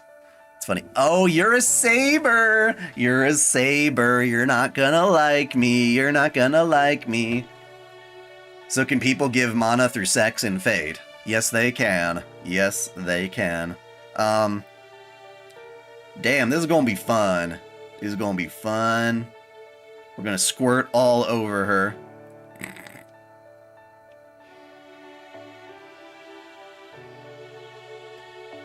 And I'm gonna snatch the best arts card from here real quick.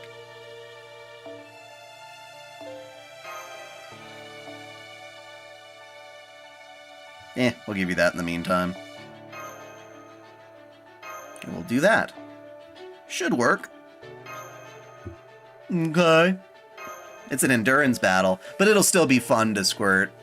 I'm sure. They never let us kill them right away, right? They never do. Do you friend people from chat? In the game? Yeah, sometimes. Okay, let's just see all that bullshit you put on yourself. Gain resistance to all attacks, so immortal cheating. Class affinity change when attacking. Oh. So you can turn yourself into a Zerker. Great. Increase your attack when an enemy is defeated. Apply target focus to a single enemy at the end of each turn. Who are you focusing on? But you're by yourself. That doesn't even matter. It doesn't matter. Now what happens? I will never give up the fight.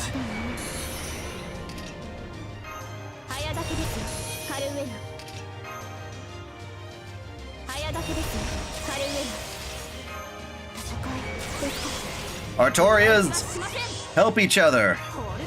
It's the perfect symbiosis.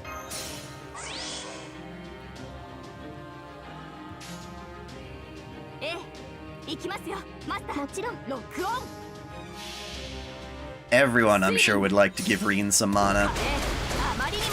How do you fast forward in using skills? You tap the screen while it's playing the animation. Someone taught me that in a previous stream a while back.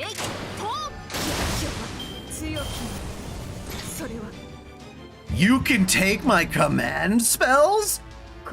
They better come back at the end of the fight, you absolute bitch. Sorry. I probably shouldn't. I don't want to get this stream taken down because I swear too much. I think that happened to one of my Xenoblade streams. I can't believe she can do that. What a nightmare.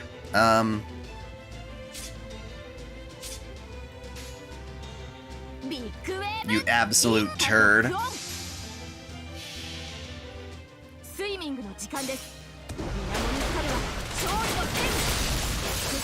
It's not like you use them. I do when I die.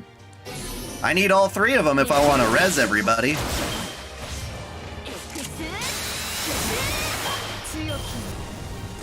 She's just gonna be a bitch.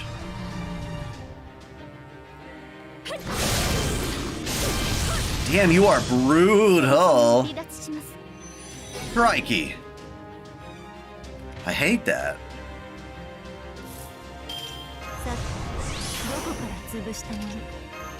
簡単に終わらない運命クエーブ Incredible! Bacon dogs are so awesome. Oh yeah, that sounds good. どれほど遠く汚れても You should have those blue cube leyline things that work for continues? Really? That's the only reason they're there for free or the revive? Oh! Oh, that's what those are for. Whatever, I guess it's just what the story wants to do. I'll have to make do with it.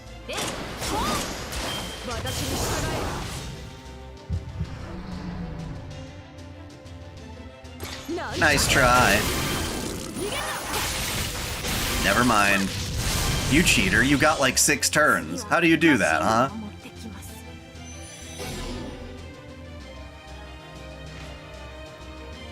Wow, and you still expect me to keep going.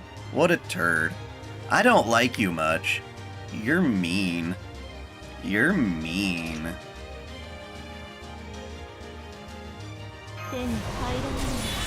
Whoa, that's some weird buffing.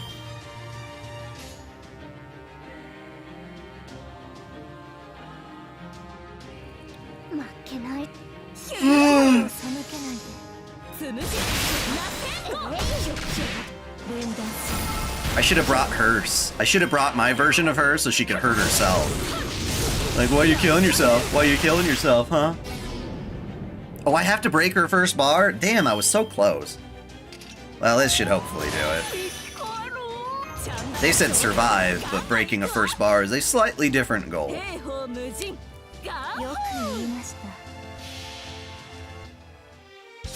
Kengo Bato!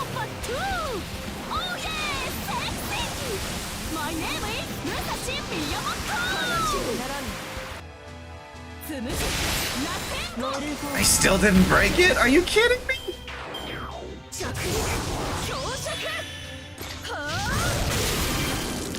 Well, if you don't kill Morgan, I can kill you now. Your queen is gonna tell you to back the frick off.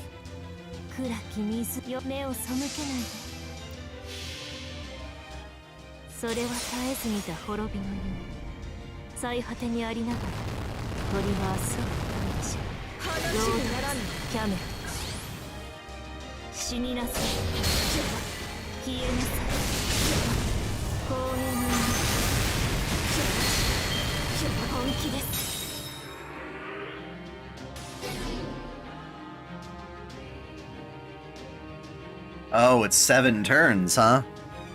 Well, I was gonna get there eventually, I suppose.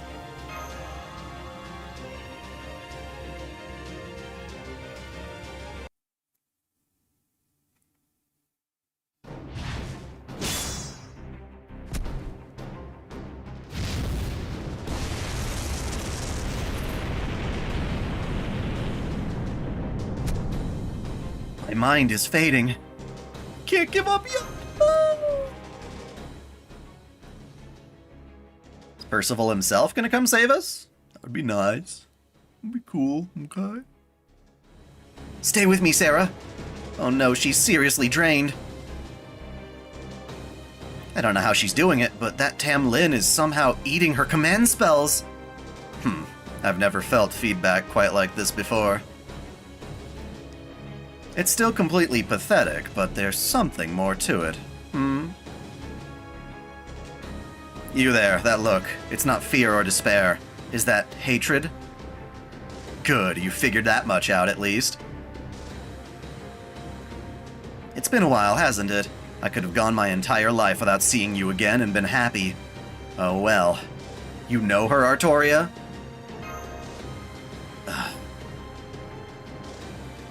I don't know you. I don't remember ever seeing a pipsqueak like you before. Are you some weed I stepped on or something? Either way, don't talk to me again until you've grown more. It's a literal pain in the neck looking down to talk to you. Not that a runt like you's likely to do much growing. No, there's nothing that makes command spells more easy to recover. What, you... But enough talk. You intruders will get no mercy from me. I have no more time to waste on you. Die now, humans and servants alike. A bowstring? Indeed. A bewitched, unbreakable bowstring I can wield however I wish, to be more specific. You'll never be able to get past it no matter how strong you are. So it would seem. Is this one of the Wing Clan's threads? I'm surprised there were still any left. But so what? You don't actually think you can defeat me with this, do you? Defeat you? No. Detain you? Yes. Da Vinci, Artoria, take Sarah and get her out of this town.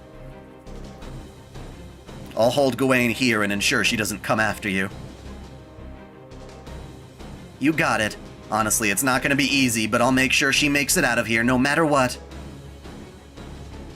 Come on, Sarah. I'll carry you in my mechanical arms. Stand up, Artoria. I'd carry you too if I could, but I'm afraid I just can't. Huh? But what about you, Tristan? Don't worry about me. It would seem this is where I die. Huh? You're not serious, right? You can't just throw your life away like that. Besides, you're too injured to. It's alright. Besides, this isn't the first time I've faced down Sir Gawain like this. Besides, I've already thought of a trump card I can use against her. If it all works out, I should be able to catch up to you soon enough. How do you think the Fate route should be adapted? I mean, literally what Ufotable did to Unlimited Blade Works I would love to see is the Fate route. That or a movie, or a series of movies. I'd be happy with any of those at this point. As long as Ufotable's doing it, they can't do wrong.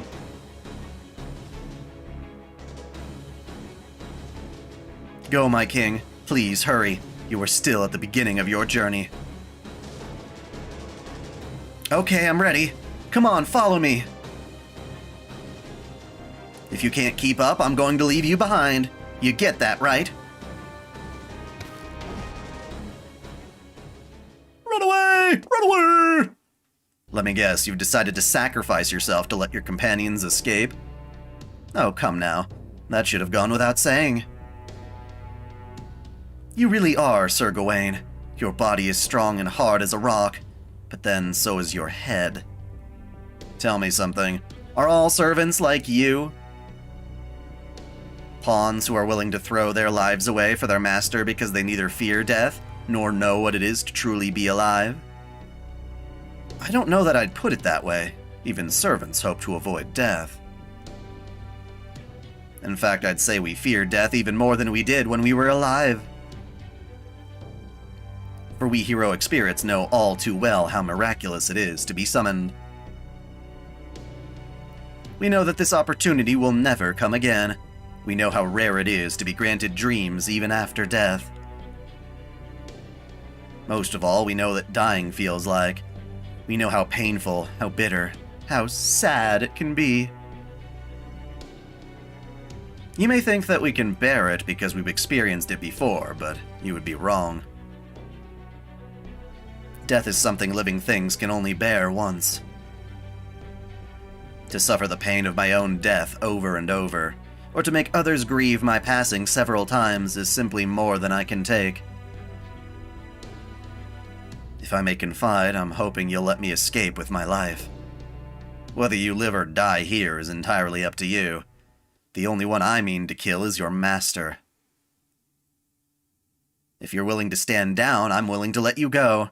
It would be a shame to waste this impressive technique of yours. Even if your master were dead, you could still live a good life here in Fairy Britain. No, Tamlin Gawain, I could not. That is why I'm going to stop you. It is the least I can do to repay the debt I owe the one who trusted, in my knighthood, even when I was fighting against her in a moment of weakness. I know nothing of your life or circumstances, and I confess I don't care a whit about your idea of justice. My only interest is using this life of mine for the one I love, no matter what it takes. Ooh, dope CG. You tied my whole body up with string? When did you do that? But so what? If you think a mere human can hold me down, you're... What is this? How is this even possible? How did you put these strings all over my town without any magical energy? I never even saw you move your hands.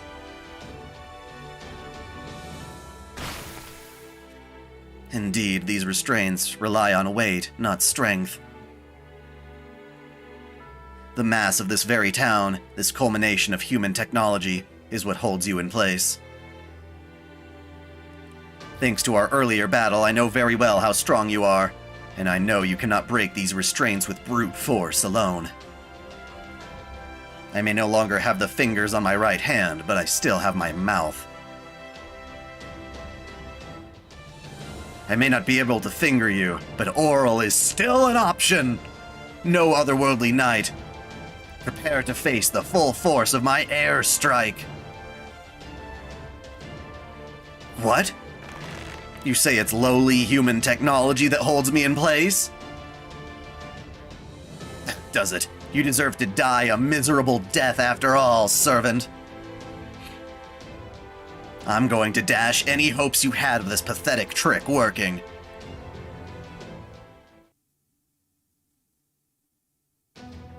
Oh, this is cool. Oh!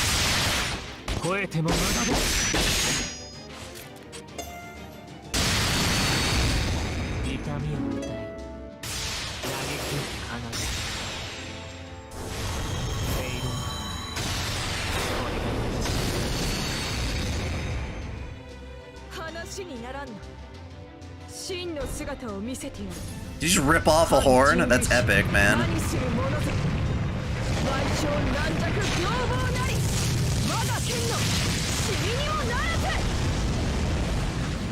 Well, he's gone. And you burned everything to the ground anyway. So much for that. Ugh. She squashed you like a bug. Are you hurt, Lady Gawain? And what are we going to do about the wrench? Don't worry about it. I'll take full responsibility when reporting to Her Majesty. Now gather all our fastest runners and go after that human and servant who managed to escape. You should be able to catch up to them much quicker than me right now.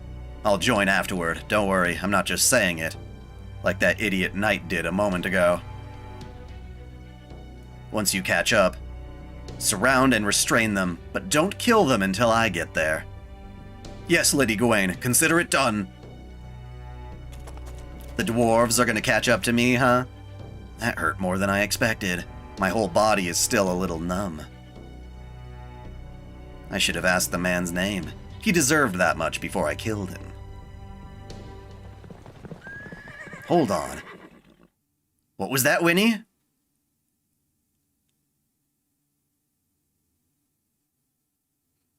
What? What was that sound? Sorry, I'll explain later. Right now, we need to get away from the fairies chasing us. Did you leave a bomb behind?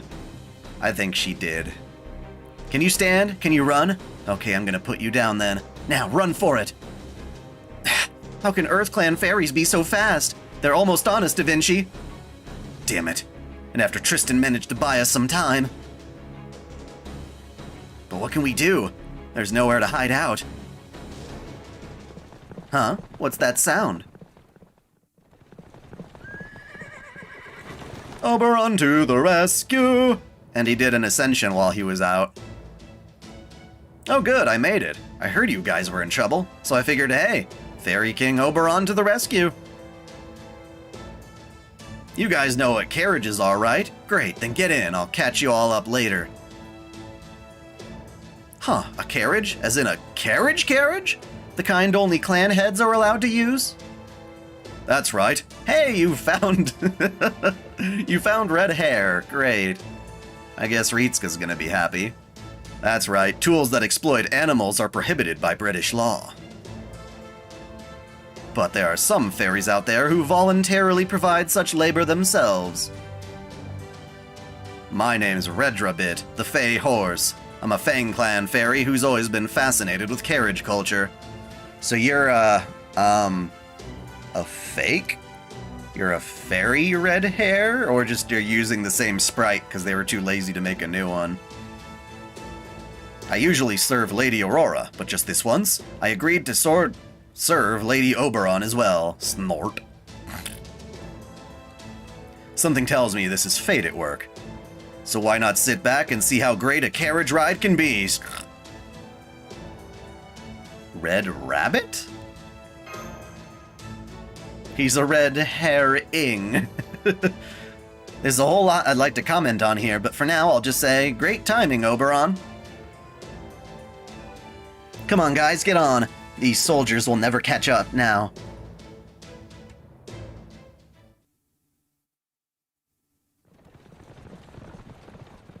Clever of them. Do you know who that carriage belongs to? No, my lady. One of our soldiers used to build carriages, but he said he didn't recognize the design. He thinks one of the clans must have made it without the High Queen's permission. I'm so sorry we couldn't be of more help. No matter. Call the soldiers back. We're returning to Camelot. Are you sure, my lady? I don't have time to go around chasing after rats. No, scratch that. They're not even rats. Britain is the High Queen's garden, and no garden is entirely free of pests. I just let my temper get the better of me this time.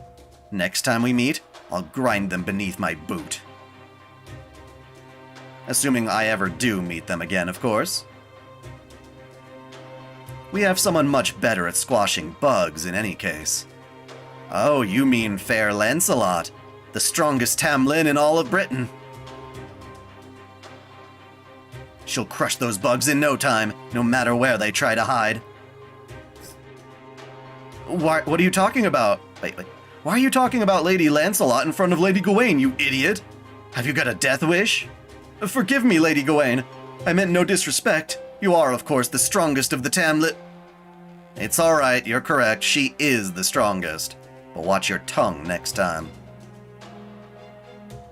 She's not the strongest of the Tamlin. She's the strongest creature in all of Fairy Britain. She isn't even in the same category as us. Do remember that. Yes, my lady. I'll never forget it again. Good, now bring the captured humans here so I can deal with them before we leave. Please wait, you've got it all wrong. This wasn't our fault. Those soldiers opened our doors without asking. I told them we didn't want to go. Please don't kill me. I'll never hope for freedom again. I still have 10 years left. Doesn't that make me a valuable slave? Please just spare me. What did you do to him? Oh, you turned him into a doggo. Know your place, dog. Any human who so much as thinks about running away is worthless, even as a slave. This new form suits you much better. By the time I'm done breaking you in, maybe you'll be ready to rejoin your fellow human slaves. Wow. Wowza, wowza, bowza, browza.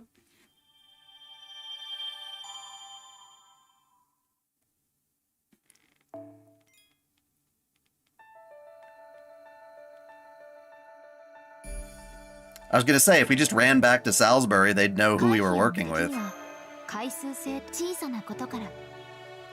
That would be bad and kind.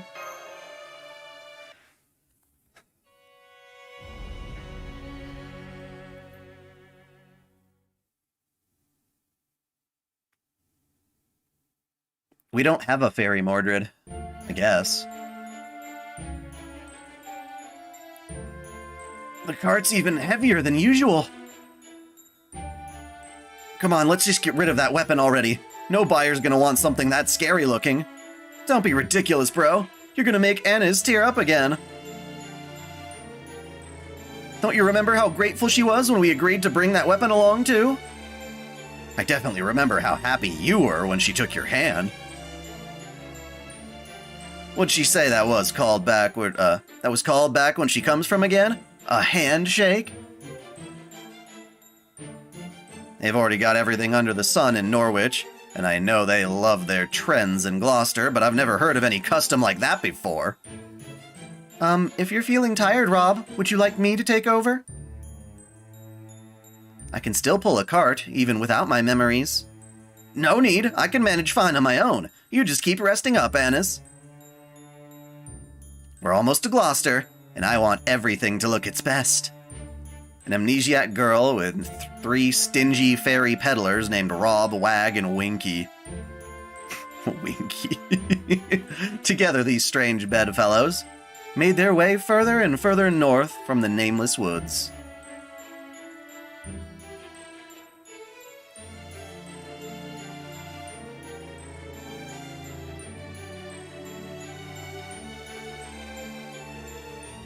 The peddlers thought to sell the girl to a ranch along the way, but Rob, who hated woodwoes, the head of the Fang clan, would have none of it.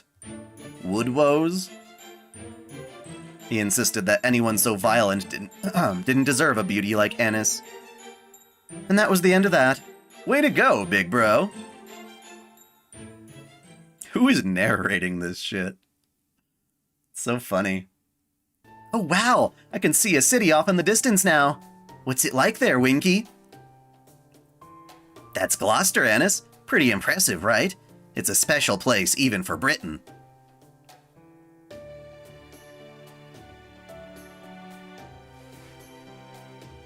I don't see RST in his name, though.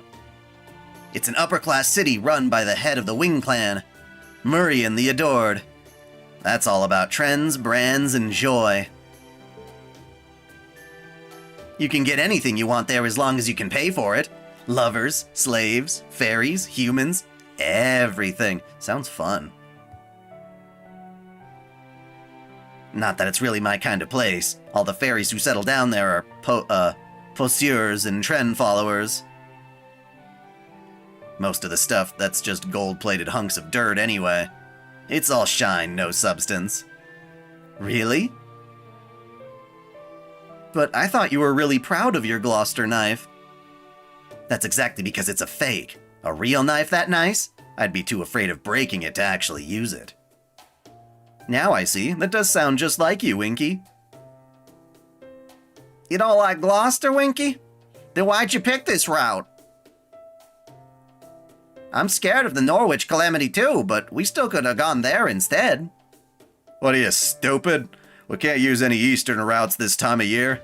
The rainy season just ended, so the the Drakeys? The Drakeys? The Drakeys' territory will be its biggest right now, at its biggest. Hell, I hear they still haven't fixed the Norwich Bridge yet, so Gloucester's our only choice. Though believe me, I am not happy about having to bow and scrape to that show-off Murian. You two really like this Murian person, don't you? Where did you get that from? I just thought I hated her, right? But you looked so kind when you were talking about her. I'm almost a little jealous.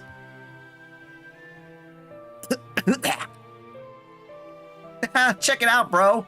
Winky's so flustered he's coughing. Why so embarrassed, Winky? You ashamed of the truth or something?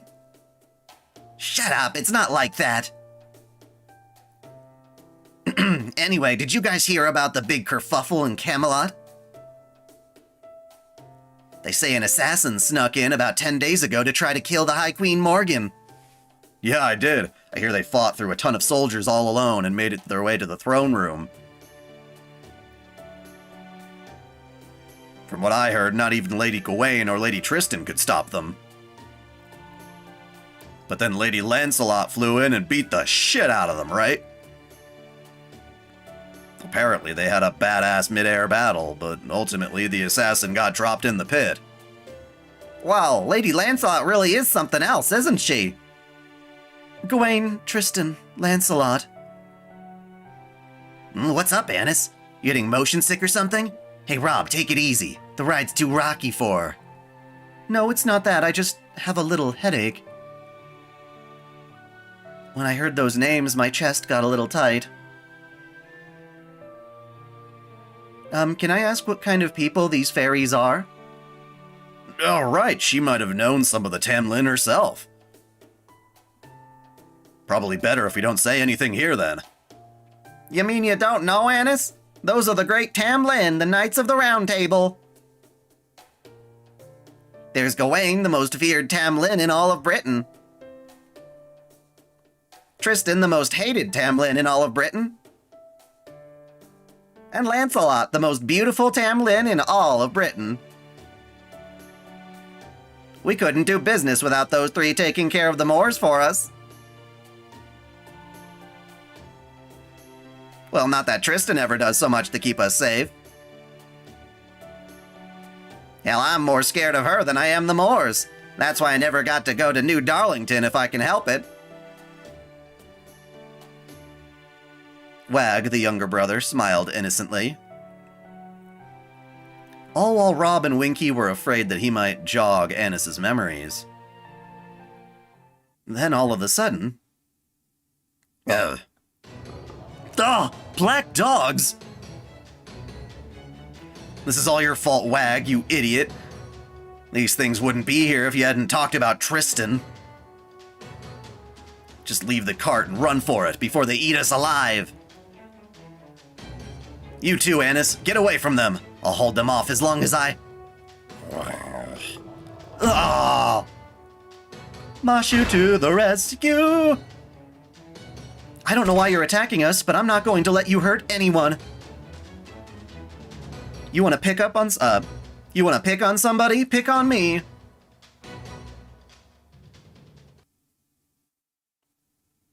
Dude.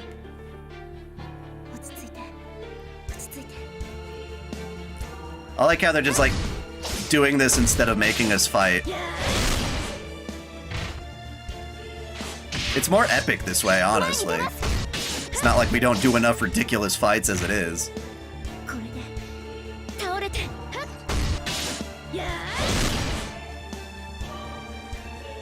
She's so cool.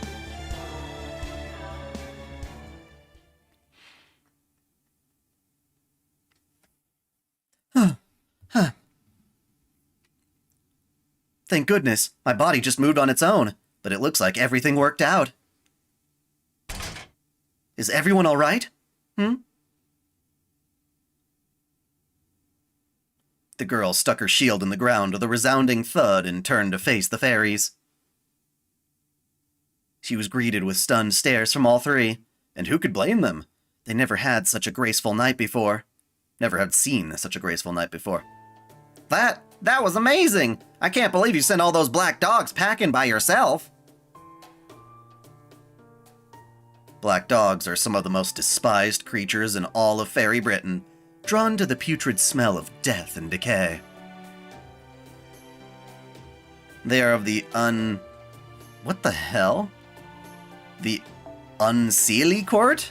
Evil fairies unaffiliated with any of the 6 clans. They come and go at a moment's notice. And the only species of fairy in Britain who feeds on their own kind.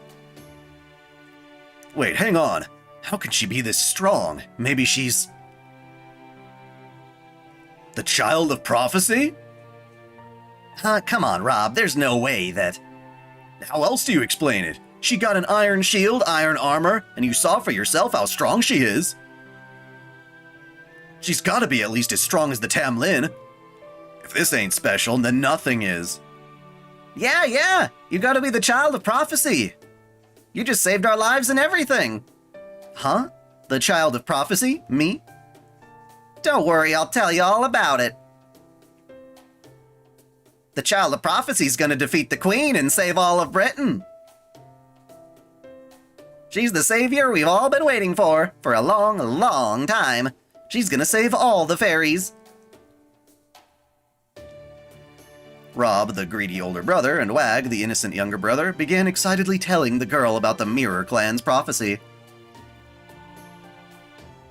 One did so with calculated intention, the other because he truly believed it. But when the amnesiac girl saw them so happy, She thought whatever they were talking about must be a good thing. And inadvertently began to believe it herself. Idiots, you're gonna regret this. Even lies have a way of coming true. If the rest of the world starts to believe Annis is the child of prophecy, that's it, we're done for. It'll only be a matter of time until someone even greedier than us takes her away. Probably, dude. If you want to share the Kohai and keep her safe, then fine. You may be trying to sell her off, but that's just that. Okay, so I'm going to wrap things up for tonight, and I will schedule a stream for tomorrow, same time as I started the first stream today, rather. Well, I guess we crossed the midnight barrier, so the days are all confused. Just look forward to the stream. I'll put it up ASAP so that you guys can know how many hours you have till it'll happen. But yeah, I still have to do a couple of things.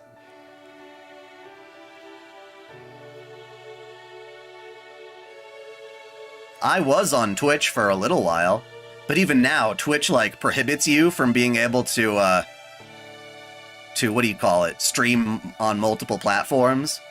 So, basically, Twitch has been getting, like, shittier and shittier all the time, and they're chasing away people. So, yeah. Anyway, thank you guys for tuning in. I know it's late, and I appreciate it. Until next time, celebrate your fandom.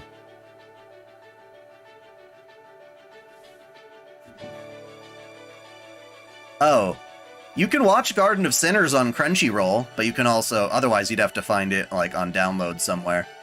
Which I actually kind of prefer you do that, almost, because the Crunchyroll version has certain songs removed because they didn't feel like paying the copyright. But yes.